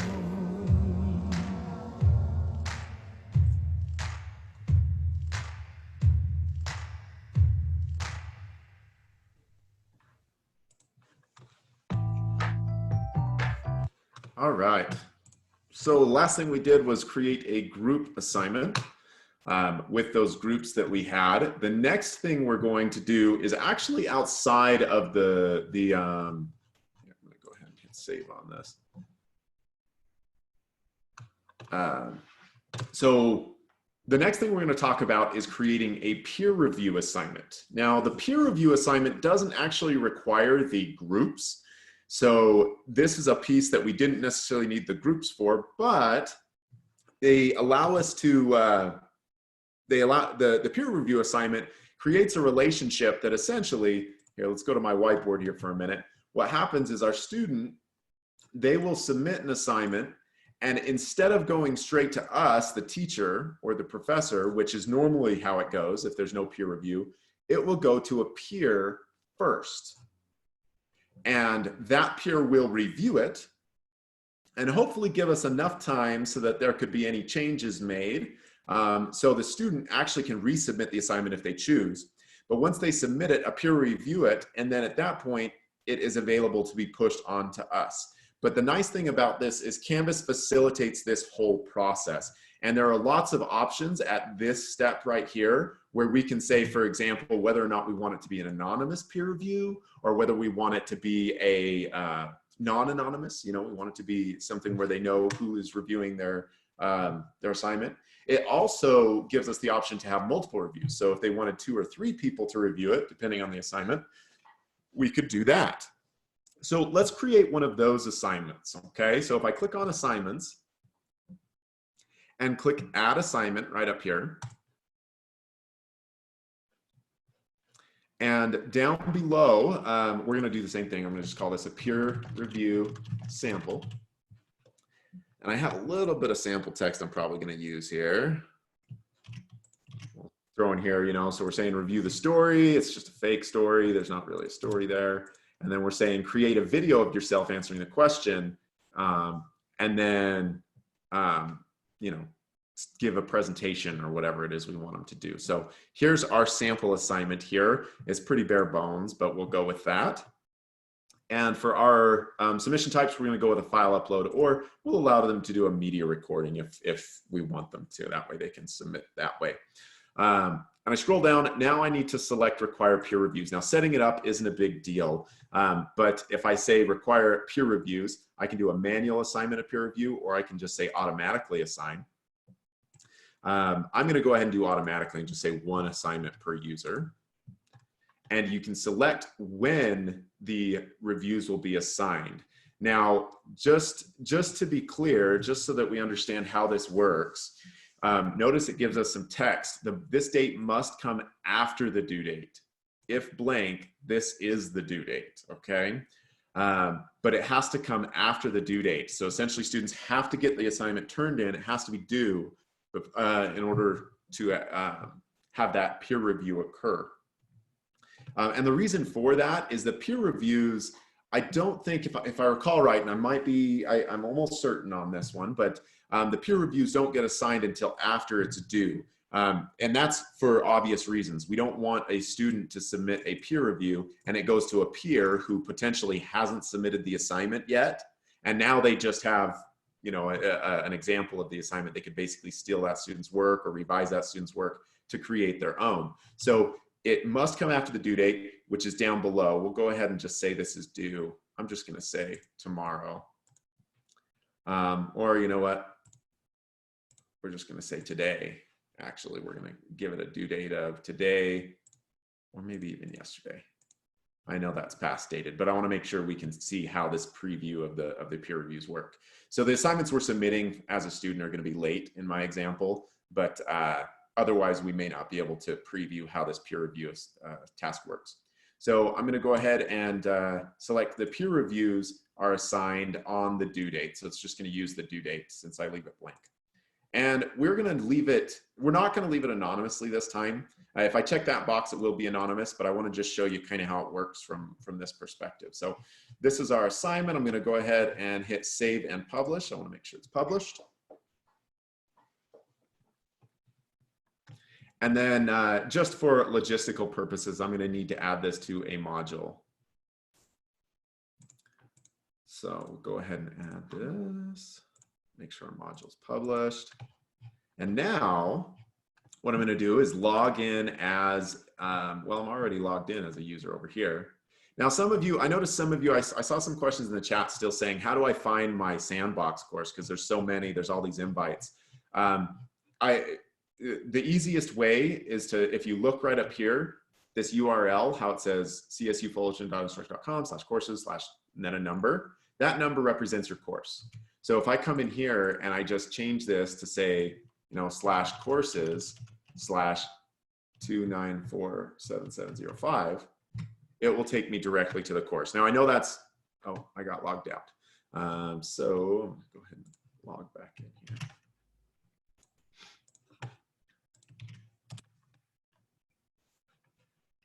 We'll use one that isn't being used a lot. Oh, whoops. Okay. We want this. There we go. I'm going to log in as Charlie Weasley here. And so now it remembered my link. So I'm in Kyle's sandbox, but if you go to that link, it will take you directly here. So let's scroll down this peer review sample. We'll go ahead and submit an assignment here. And for Charlie, he just clicked submit assignment. We're just going to upload a random file that I have, a random PDF. We'll do this sample essay and then hit submit assignment.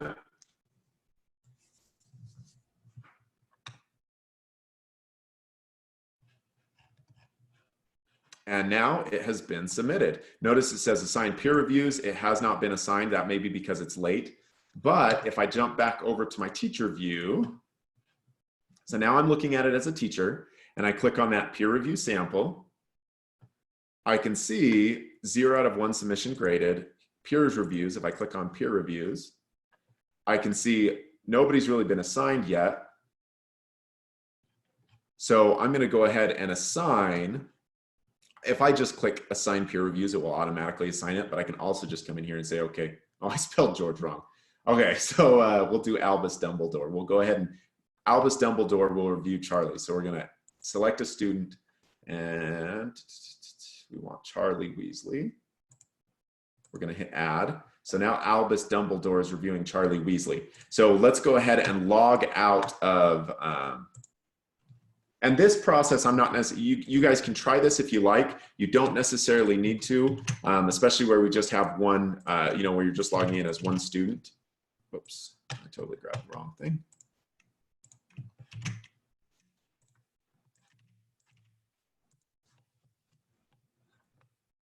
We're going to need to go to our course. So I need to get that number.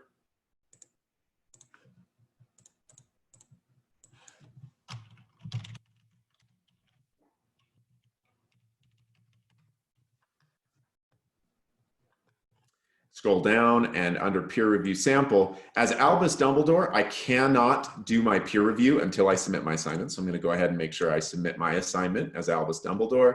We'll just use that David Bowie document from before.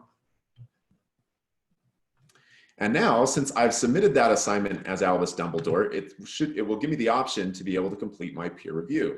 So down below, I can see assigned peer reviews. Here's Charlie Weasley. But it also appears if I go to my home page, or excuse me, if I go to my dashboard, it will show here recent feedback, and in my to-do list, it's going to say I have a peer review to complete right here.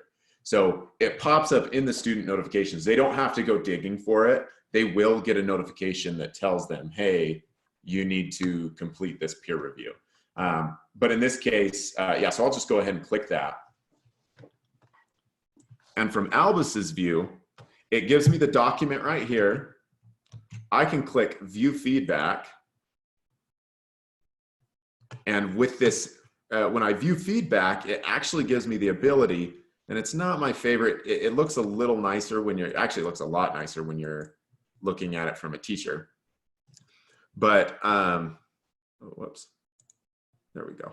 So when I'm looking at it from a teacher, I can actually make notes and annotations. So if this has been graded by the teacher, I'll be able to see the teacher's annotations if that's been made. But I can also come down and I can make my own annotations for Charlie. I can come in here and say, okay, a word on academic language.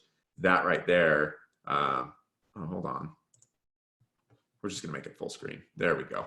This is a lot nicer. Okay, so if I wanted to make an annotation, I could say, okay, there's a mistake right here, Charlie. I can highlight this and say, add a little bullet and say, this needs to be corrected.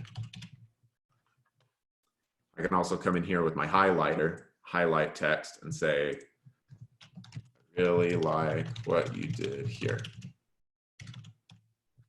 Now, one caveat to this is if you do anonymous grading, it disables this function right here where you can add in the details and add in the peer reviews, because it obviously wouldn't be anonymous at that point. So there's no way to add the anonymous annotations. And if you do anonymous peer reviews, they don't have the ability to digitally review the assignment this way. But they have access to all these tools if you don't do it anonymous. From here, I'm going to go ahead and escape from the full screen. If you do anonymous, though, they still can download the document and print it out or even scan it or edit it in another program. And then they can attach a file to the comments. So it's not that they couldn't leave feedback. It's not that they couldn't do that. They just can't do it directly in Canvas if it's anonymous, okay? So you want to be conscious of that. So they can add feedback and say, you know, great job, this is awesome. And they can add general comments that way as well. it won't say their name. They can do this if it's anonymous and it won't say their name. So they can still provide feedback that way. The only thing that's disabled when it's anonymous is when they click this view feedback, they won't have the ability to use that editing tool. Okay. So what we're going to do now is I'm going to give you all the opportunity to go ahead and create a peer review assignment. Again, how we did that is pretty straightforward. We were in our course and we clicked on assignments. And then we created our peer review sample. You can use an existing project if you wanted, but you hit add assignment. And then you would check require peer reviews and select the appropriate options. And then from there, you can go through, cancel. From there, you can go through as the teacher and assign peer reviews and see how that works from your end. So what I want you to do now is go through, create a peer review sample, and then after a peer review sample is created, go and submit it as that student, submit it as a student, and then assign it to another student. I'm going to give you just a little bit to do that, and then I'm going to answer the questions in the chat as we go through.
Hey, that lover, damn, I miss you.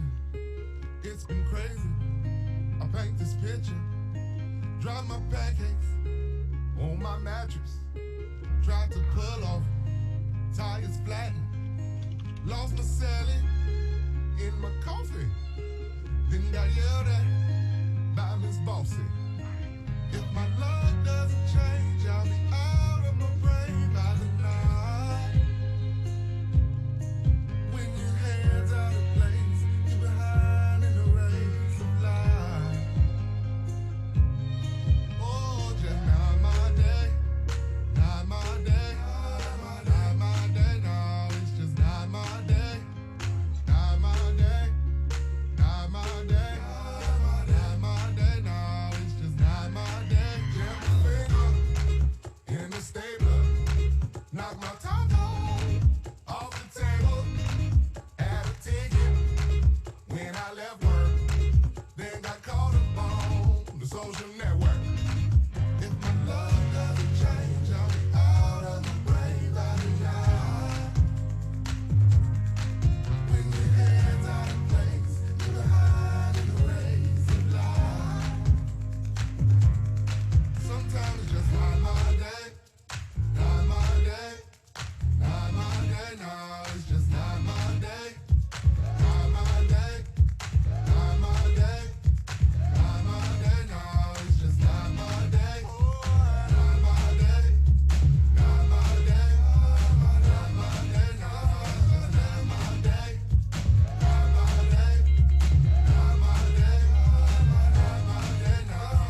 Maybe it's not that day. Not that day.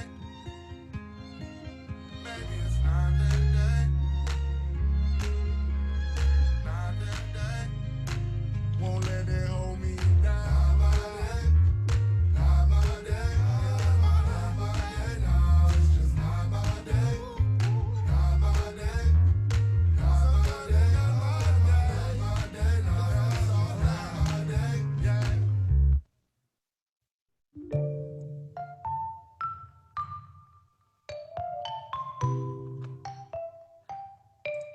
All right, I've had a lot of really good questions coming through the chat. One that I want to address, because I think even if people aren't asking the question, I think it's really something valuable to know. A lot of times when you do peer reviews, you don't necessarily want it to just be Wild West. You want to give them a little bit of structure, a little bit of information about how to do that. There's a couple ways that we can do that. One is through a rubric, which we're going to go through later. Students will have access to the rubric if we create it with the assignment. So when students grade or review the paper, it will allow them to use the rubric as they go through, and if there's questions you want them to ask, then great. But that doesn't always work, because you may not want the rubric to be the same thing that you want to be used for your peer reviews. So what you'll need to do is in the assignment itself, what I would do is down below, there's nowhere to add questions in particular, but I would add in here just a, in a heading or something, I would just add in here, oops, peer review questions to ask, or to use, or however you want to phrase it. Honestly, I haven't spent a lot of time wordsmithing that, so I would probably use a different phrase. But then here you could then create a series of questions. Was the paper organized? Or whatever, and you can add your series of questions that you want students to work through as they do the peer review. So it's not so Wild West. That's one option. Another option that I've seen used is sometimes teachers will make or instructors will make a PDF and then insert the PDF right in Canvas right here, so that students can kind of pull it out and then maybe even print it and use that as a printed copy as they go through. Oh yeah, totally. Raylin, that's a perfect example. Raylin mentioned you could also model a peer review and show them what you'd expect doing a short video. 100%. That's going to probably work far better than even just having expectations. A video would be great. So, so that should answer the question of adding those directed peer reviews, but they're pretty easy to set up. What I would recommend, so you have all of those fake users in your account, and I realize not everyone can access the same users at the same time, and so for the purpose of our training today, we may not be able to walk through the entire peer review process, just because you're going to be logging into different users and things. But if you're able to log in, what you can do is these users are now in your sandbox, so you should be able to use them over the next couple of weeks. If you want to try testing this stuff out with some of your courses, you could use those fake users. But just keep in mind that those fake users eventually may go away. That's something that I don't know. I haven't talked to your admins about that yet, but they were created for the purpose of this training, and they're probably not going to be around forever, though they may be around for a brief period after this training, so you can kind of test things there. Anyway, that is a student peer review, which enables, again, that student-to-student interaction, and gives students the capability of being able to review content in a workflow that's pretty straightforward. Again, it feels quite clunky. It doesn't feel nearly as straightforward when you're the person logging in, logging out. But keep in mind that students, they're just going to log in, they'll see an alert, click on it, and then complete the peer review there. So it'll be very straightforward for students. All right. Now, from here, let's go ahead and take a look and take a step back and look at our agenda. So we've talked about ensuring student accessibility. We talked about creating student-to-student engagement through groups and through peer reviews. Now let's get into providing student feedback and communication, which includes grading. That's actually where we're going to start. Well, scratch that. We're not going to start with grading. We're actually going to start with what we call rubrics, okay? Now, I was looking through some of the things you guys have in Moodle, and rubrics is actually something that you do have in Moodle. So this should be very, it should be familiar. However, the format of rubrics from Moodle is not the same. In other words, you won't be able to necessarily export your Moodle rubrics and then put them into Canvas. You'll need to build your rubrics natively in Canvas. So because rubrics are one of the best ways to provide students with communication and feedback, that's where we're going to start. So in my course, in my sandbox course here, I'm going to come over here on the left here and I can see rubrics. So I click on rubrics. And in this sandbox course, and again, you don't necessarily need to follow along right here. I'm just going to go ahead and create it. I'm going to create a rubric here. Now, you don't have to create a rubric here.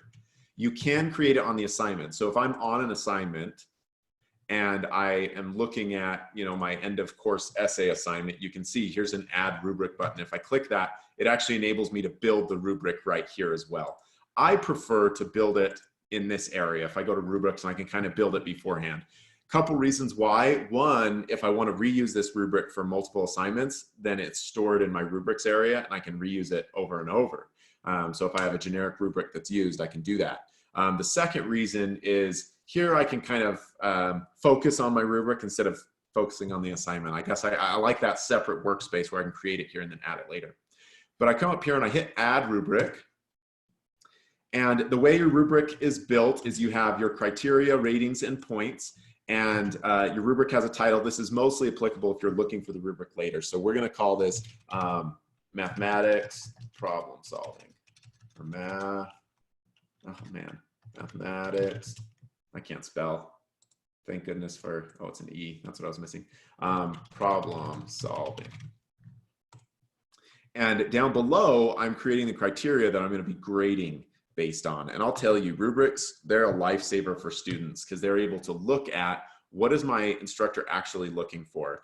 Because a lot of times, I mean, you take an essay, for example, an essay could be graded for many different things. Sometimes it's graded based on the structure. Sometimes it's strictly graded based on the concept or the ideas. Sometimes it's, you know, and while all those things are important, every assignment might have a different emphasis. So the rubric helps articulate to the students what the benefit of the different or what the focus of that particular assignment is. So you can edit each item individually by clicking the little pencils. So I have some pre-developed content. I'm going to go ahead and just edit this. We'll call this problem solving.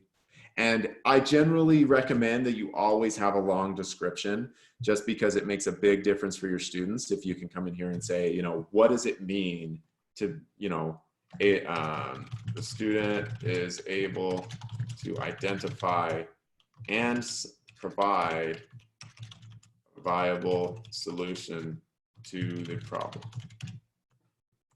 So now it displays in my rubric like that. And my ratings, this is where I can say how many points the students get. So I'm going to go ahead and hit add, and we're going to do a rating mark of 3. Oops. I'm gonna edit them later. For now, I'm just getting my ratings in. So I want 4 total. I want this one to be, the lowest is going to be a 1, and it's going to be no marks. And I'm going to say little or no understanding of the problem. And then for 2, I'm going to say this is going to be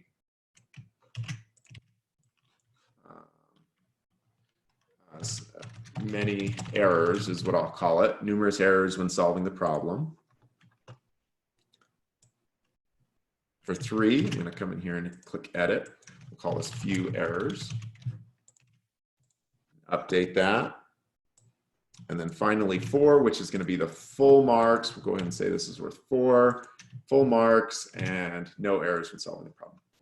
So what this does is now students, I can use this rubric. One, students understand because I've articulated pretty well what I'm looking for, but also students, when I grade this, I can actually grade with my rubric, and I'll show you how you do that a little bit later on.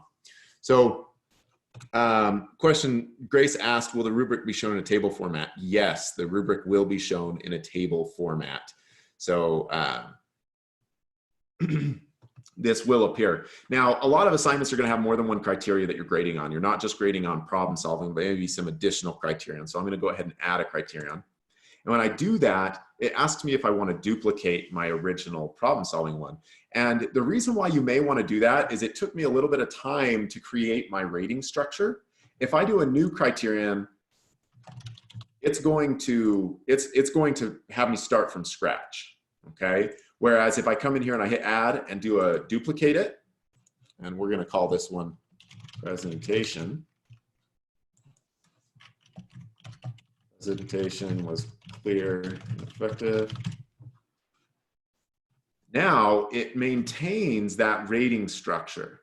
So depending on whether or not you have a consistent rating structure, or if you want that rating structure to stay the same, you may want to choose to duplicate instead. I still am probably going to have to adjust these titles a little bit. I'm not going to spend the time doing that here in our session, but you'll want to go through and articulate those things a little bit differently maybe. But once I'm done, I can hit create rubric. And now I have a rubric. This is exactly how it will display for students, okay, like this. But let's go ahead and attach it to something. So if I go to my assignments, and I don't have a mathematics problem solving assignment, but we'll just use this group lab project. We'll attach it here. I click add a rubric, and it asks me to create a rubric, but I can also just click find a rubric. And here it's looking at my particular course. We want to look at Kyle. Oh, KS, this is the one right here. It's looking at all the different courses that I have access to. So I have different courses with different rubrics. So I might be able to access different rubrics. This enables me to use rubrics across multiple courses. So if you teach multiple courses, you can use the same rubric in many courses without having to build it multiple times. But I'll go ahead and select mathematics problem, scroll down and say use this rubric. It goes ahead and plugs it in for me here. Now, a couple settings that I wanted you to be aware of that we when you build the rubric, they're not available, but when you add the rubric to the assignment, they are available right here.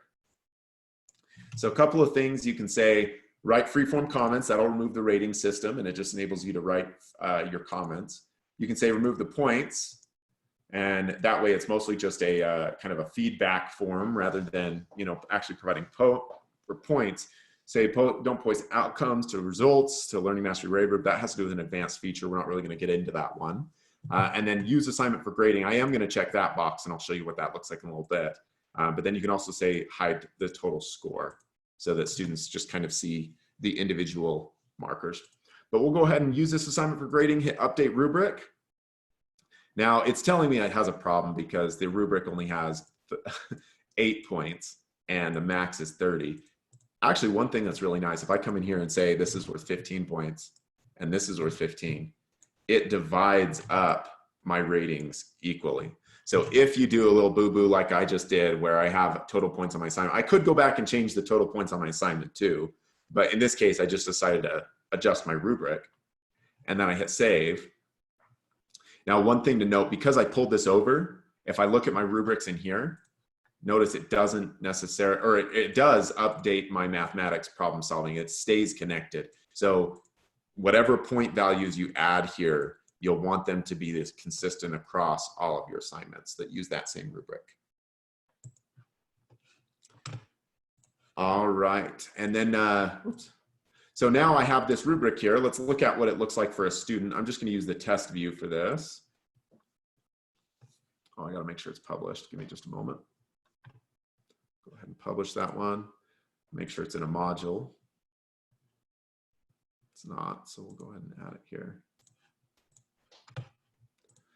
And I'm just going to use my test student here. So I'm going to click student view.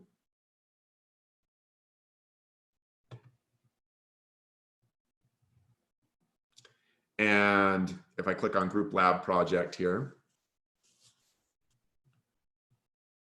and here are my, here's the rubric. So I didn't include any content in the instruction, but this is where the instructions would show. And then down below, we have our rubric. So it gives students that concept or idea. And as this test student, let's go ahead and submit it. And I'll show you what it looks like when we grade.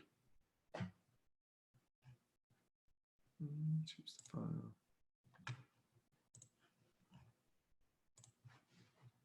Okay, go ahead and submit it.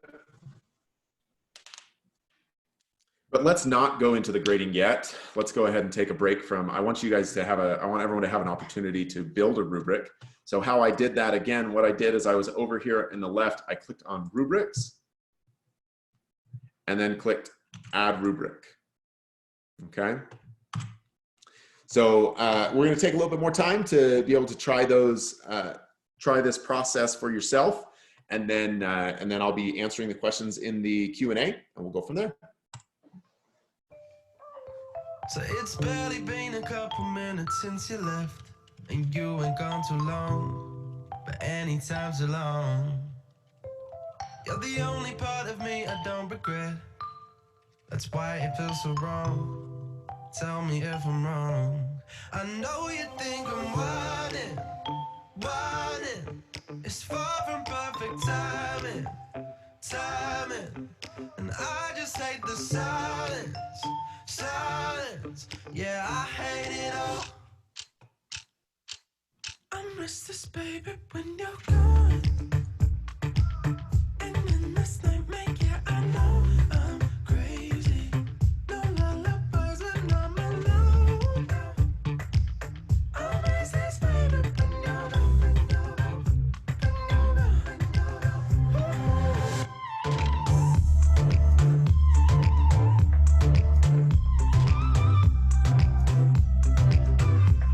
Been smoking with my friends and making stupid jokes, but no one around me laughs. You will probably laugh, and I know you think I'm whining.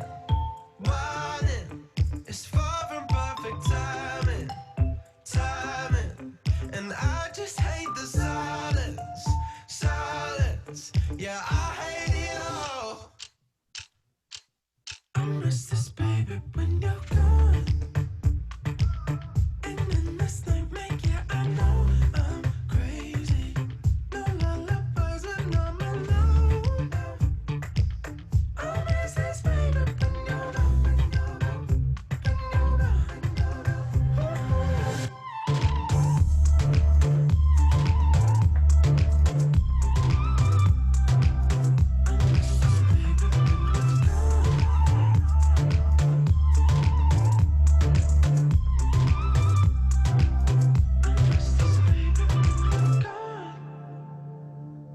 And in this nightmare, yeah, I know I'm crazy.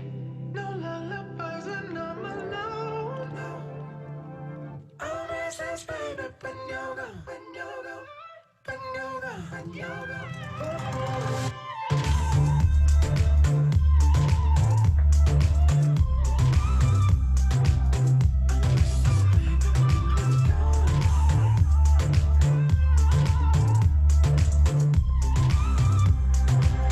I'm restless, baby, when you're gone.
Okay. So hopefully you had a chance to kind of play through a rubric a little bit and see how that works. Depending on, I know you may not have gotten all the way through your rubrics, but what we're going to do now is talk a little bit about grading, because we have about 20 minutes left and I want to make sure we get to grading. So we've been creating all these assignments in Canvas. We've been creating these peer review assignments, all that type of content, the peer review, group assignments, quizzes we've created maybe in previous sessions, or all these different things we've created in Canvas. But the nice thing is as we've been working, Canvas has quietly in the background been building our gradebook for us. So over here in my menu, if I click on grades, it will take me to my gradebook. And by the way, that icon, I've made it available to students, the grades, okay? Because it's available to students, when they click there, they see their own grades, okay? So even though it's still available to students, they don't see the same thing the teacher's gonna see. Be aware of that. Don't panic, they don't see your gradebook. But if I go back into my gradebook here, and this throws people off quite often too. When you go to your gradebook, it collapses the menu just because the gradebook is generally so wide this way that you want as much space as you can get. So it collapses that menu and you can bring it back out like that. But if we look at our gradebook, you can see all of the items across the top, and by items, I mean assignments, all of the graded assignments across the top. At the end, what we have here, this is what we call an assignment group. What that means is it's adding up all of the assignments of a particular group. This is something we talked about a little bit in the basic session yesterday. So with, if you have an assignment group, like say these are, 3 different assignments groups, and this is your quizzes, this is your essays, and this is all your quizzes, all those little dots. So there's 5 in there, and you have 3 essays in here. Well, what it would do is it would have columns down here at the end that one's for essays and one's for quizzes. And then it would tell you what percentage they have received as far as the points they've received within those respective groups. That's also how you can kind of weight grades. But if I scroll through, you can see all these assignments. And you notice I can see that there's been several assignments submitted. Down at the very bottom, my test student has submitted the most assignments. I can tell what's been graded versus what has been submitted based on the icon. If there's a number in there, that means it's been graded. If there's an icon, that means that it is just it's been submitted, but it hasn't been graded. So all of these others are, stuff that hasn't been submitted yet. And to give feedback to students, there's a couple different ways when you grade, okay? The first, and I like to think of it as there's 3 different ways. There's the fastest way, there's the kind of middle way, and then there's the slowest way, which is kind of ironic. It's called speed grader, okay? But there's a reason why it's called speed grader, and we'll get to that. But the fastest way is the least amount of feedback. And that's just basically plugging a grade. So I could come in here and say, okay, Draco Malfoy, he got 16 on this one. I can just plug in a grade like that. Obviously not real helpful to my students, doesn't provide a lot of feedback, but it is useful if, say, I know some people were talking about creating peer review assignments. They want to actually give out points. Well, in those cases, you may not necessarily be giving feedback. You're just populating a grade on, did they do the peer review or did they not do the peer review? And if they did, we just give them a grade. And in those cases, it makes it really easy to grade. So that's the fastest way, not providing any feedback. We're just plugging that in, okay? The middle way of grading, or kind of that in the middle, if we click on the 3 dots, or excuse me, if we click on this and then pop out a window, we can plug in a grade here. We can also give it a status and we can leave a comment. So a little bit more feedback, right? And a little bit slower than just plugging in a grade. So it takes a little bit more time, but it allows us to add those comments, those feedback comments. And that's kind of the middle method there. The the time that's going to take you the most time, but provides for the most feedback, which is probably what we want to take a look at, is using Speed Grader. And to access Speed Grader, there's a couple different ways. You'll notice if I click on this, I can access it here, but I can also just click on these 3 dots and here's Speed Grader here. So a couple different ways. And if I go to the assignment itself, I can access Speed Grader there as well. So it's not that you have to go one way or the other, but it just makes it in multiple places for your convenience. So if I click on Speed Grader here, it takes me into the same tool that you saw the students using. It's a little bit different And this is the same tool that the students were using when they were creating the peer reviews. We still have all of our options up here to be able to free draw on the student's assignment and add comments and whatnot. So we can add our details in there. It's the exact same tool, but you know, we have access to the full range of tools, and it's not going to be anonymous, obviously. We can still download the file. So if we're wanting to grade it by hand for whatever reason, you can download the file here. And you can also click up here and you can download the annotated PDF. So if whatever reason, maybe you wanted to review it with a student and you wanted to review it on your desk with a paper copy, you could just download this and it would download all your annotations with it. So it gives you a lot of freedom there. Just like before, we can plug in a grade. We can also add in comments. You can add in media, so you can go in and record yourself, either audio or video. You can attach things, and you can even do speech to text. So if I come in here and say, here, we'll record it. Wow, you did a fantastic job, exclamation point. I want to see this kind of work next time, period. And it will add that in. So that speech to text is helpful. I've seen a lot of instructors use that. Now, Carol asked a great question. She said, hey, can we use the rubric with SpeedGator? Yes, you can. So in this particular assignment, I don't have a rubric, but let's go to one that I have a rubric. So I'm going to jump back to my grade book. And in this group lab project, I'm going to click the 3 dots, go to SpeedGator. And now I'm looking at my test student here, which, by the way, you don't have to go out of the grade book to navigate SpeedGator. You can navigate different students this way. You can also go back and forth.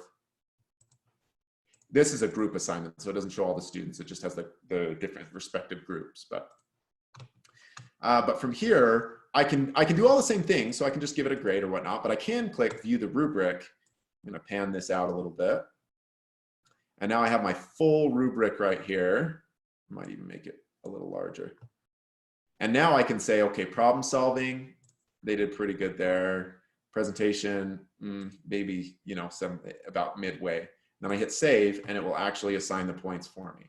I can override that and I can add however many points I want. You have full control, but that makes it quick and easy to add those details when you record the feedback. So once I'm, and I can still add comments, you know, free-form comments. This is great.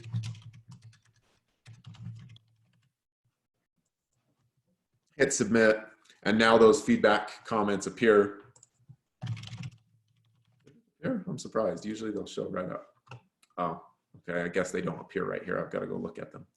But yeah, so now I'm showing my grades. Now, one question that came up, or I'm providing feedback to my students. One question that came up though in the chat that I answered through text, but I want to make sure everyone knows about, is the ability to publish and unpublish grades. So oftentimes you may not be able to get through all your grading at one time. And so it might take you, you know, a week or something to get through a big project, and you may not want the students' grades to display until you're ready. Because if one student gets a grade and the other one doesn't, then they're going to be reaching out to you and be like, hey,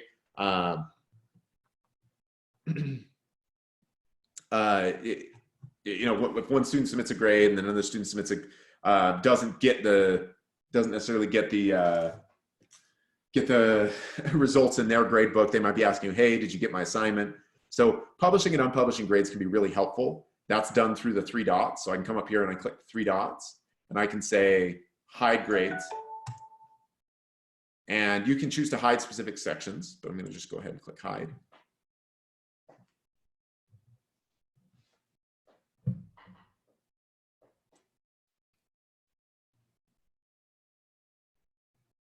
And now they're hidden. I know they're hidden because it's got a little eyeball. And let me just show you what these look like for our student. What I'm going to do is I'm going to come back and go into our test student. So click student view. And from here, my student, they've got an alert. They've got a little notification saying some grades have been posted. So I click grades. And I can see my group lab project got a grade. Okay. I also, where's that one that's hidden? Well, it hasn't been graded yet.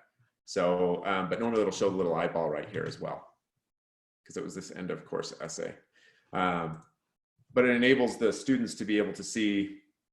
In fact, if I just go add a grade here, we'll just do it, add a grade real quick.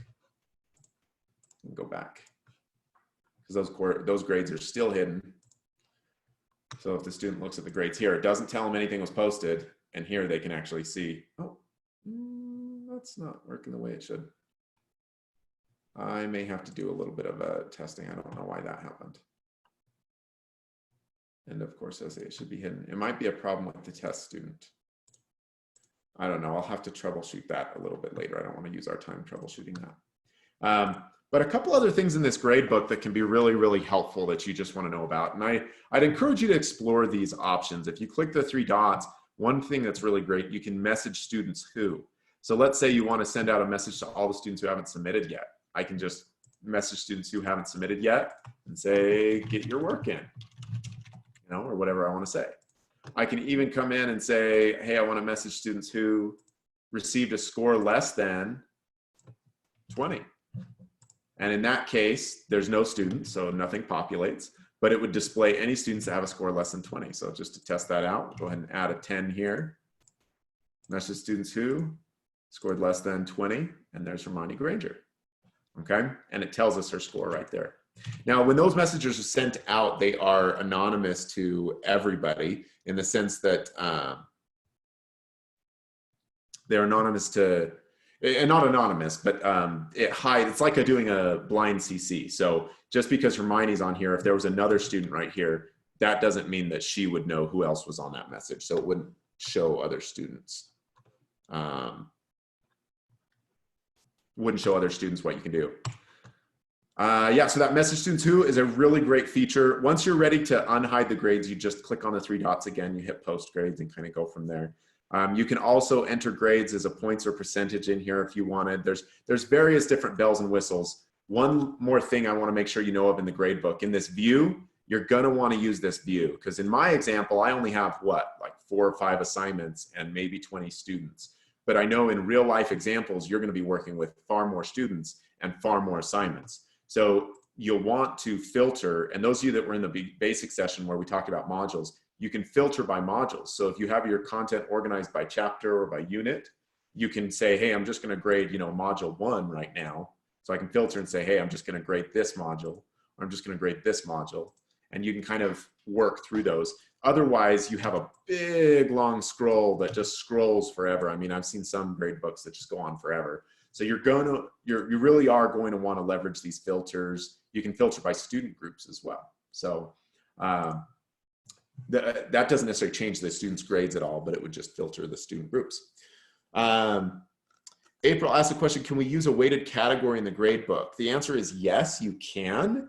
That's not done from your grade book. It's a little bit abstract, but it's actually done from assignments. So when you go to assignments, this shows all your graded content. And right now I have assignments as my only group, but I would hit add group. And I just say, you know, maybe this is my exams group. And now I have 2 assignment groups. Maybe we'll throw this one in exams. And we come up here, hit the 3 dots and do assignment groups weight. And we say weight final grade based on assignment groups. Assignments get 50, and well, we'll do them different. We don't want 50-50. Exams get 60. I could even make an assignment group for extra credit. That way it enables students to get extra credit. But yeah, the grade book is really, really helpful. So with that, we actually are going to start wrapping things up because we've only got about 5 minutes left. We talked about ensuring student accessibility, all of those functions that we can do in accessibility. We talked about creating student-to-student engagement through peer reviews and group assignments. And then finally, providing student feedback through the grade book or through the rubrics that we create. Those are things that we'll want to take advantage of. Now, with all that said, with about 5 minutes left, I'm going to be jumping in the chat and finishing up any questions that we have there. We are going to end at 12 o'clock exactly. And then if there are open questions that are still left, then we will address those through either just through an email and follow up that way. But either way, yeah, you're good to go there. There is a survey when you complete, when you finish this up. So we actually have 2 surveys. The first survey is a survey I have to provide. It's right here. I don't have a link, so if you just want to click or if you just want to type that in, it's pretty straightforward. You can complete a survey for me. I'd love your feedback. I know we had some tech issues today, so definitely, I mean, if you have suggestions, I saw some people providing suggestions in the Q&A. So if you have suggestions of things you think maybe could have gone better, definitely let us know, because we want to provide a better experience for everybody the next time around. And then as you leave the Zoom room, you will also be prompted to complete a feedback that is for CSUF. So be aware of that. That said, that's everything I have. Feel free to head out. I'm going to go ahead and answer the remaining questions in the chat. So if you want to stick around for those, then feel free. But outside of that, you all have a fantastic day. Thank you. Okay, so taking a look at the chat. When will this be posted to review? Oh, hold on. Okay, let me look through these. Can you post the link for the survey again? Raylin, I think, oh, yeah, there's that survey. And then there is a survey, Raylin, for the university. When you leave Zoom, you'll have that.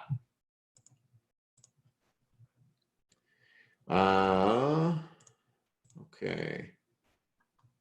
Is it, it went back to my gradebook screen. You should be seeing my presentation. I'm surprised that you're not seeing the right thing, Raylin. Okay. I think that might be Zoom's security feature that doesn't let you copy. So if you copy nothing in, then you would just be on the same page or something like that, maybe. Maybe. Yeah. I'm not sure. It looks like Raylene said it's fixed now for her. So to help students with Canvas. Okay, so April, you asked the question, are there introduction videos to help students with Canvas, not just user guides, but videos and or quizzes? So that's a two-part question. I can share what is available. I'm not sure what the organization, what the university as a whole is planning. I don't know if anyone in the panelist group has any thoughts on that, of things that I know we're looking into, there's a course, I forget the name of it. It's geared towards students. So we're looking into seeing if we can get students enrolled in that. You know that course I'm talking about? It's not the Growing with Canvas. I think the passport to Canvas? Something like that, yeah. So we're looking into that, but we have to figure that out for now. Okay, so in the works, thinking about it, but not quite there yet, right? But at the minimum, we should soon have a link that teachers could post if it's not broadly available yet. We can get you the link at the minimum. Yeah. Okay, cool. Sorry, I'm looking at this next question. So Kevin, you asked, is it possible for the weightings to have weightings different or a subset of students? Not directly, no. I mean, there's different ways that we can kind of manage that, but it would be a little bit of a finagling. It's not directly function in Canvas. You'd kind of have to play with it a little bit. You could create a set of assignments that are only for grad students and excuse other students from that. But you'd have to kind of go through that process in the gradebook. There's no way to do it automated. Weighted category in the gradebook. I think we answered that question, April. That was with the grading assignments, but if you still have a question about it, feel free to plug in or let us know. Yeah, so Manel, you said, I thought you said we can create the rubric in rubrics or the assignment. Yes, you can create it in both places. If you create it in the rubrics area, you'll have to find rubric rather than create it on the assignment. But yeah, you can create it in both places. All right, so it is, it's 1 o'clock, so or 1 o'clock my time, 12 o'clock your time. We're gonna go ahead and sign off. Thank you so much for attending, guys, and have a fantastic day.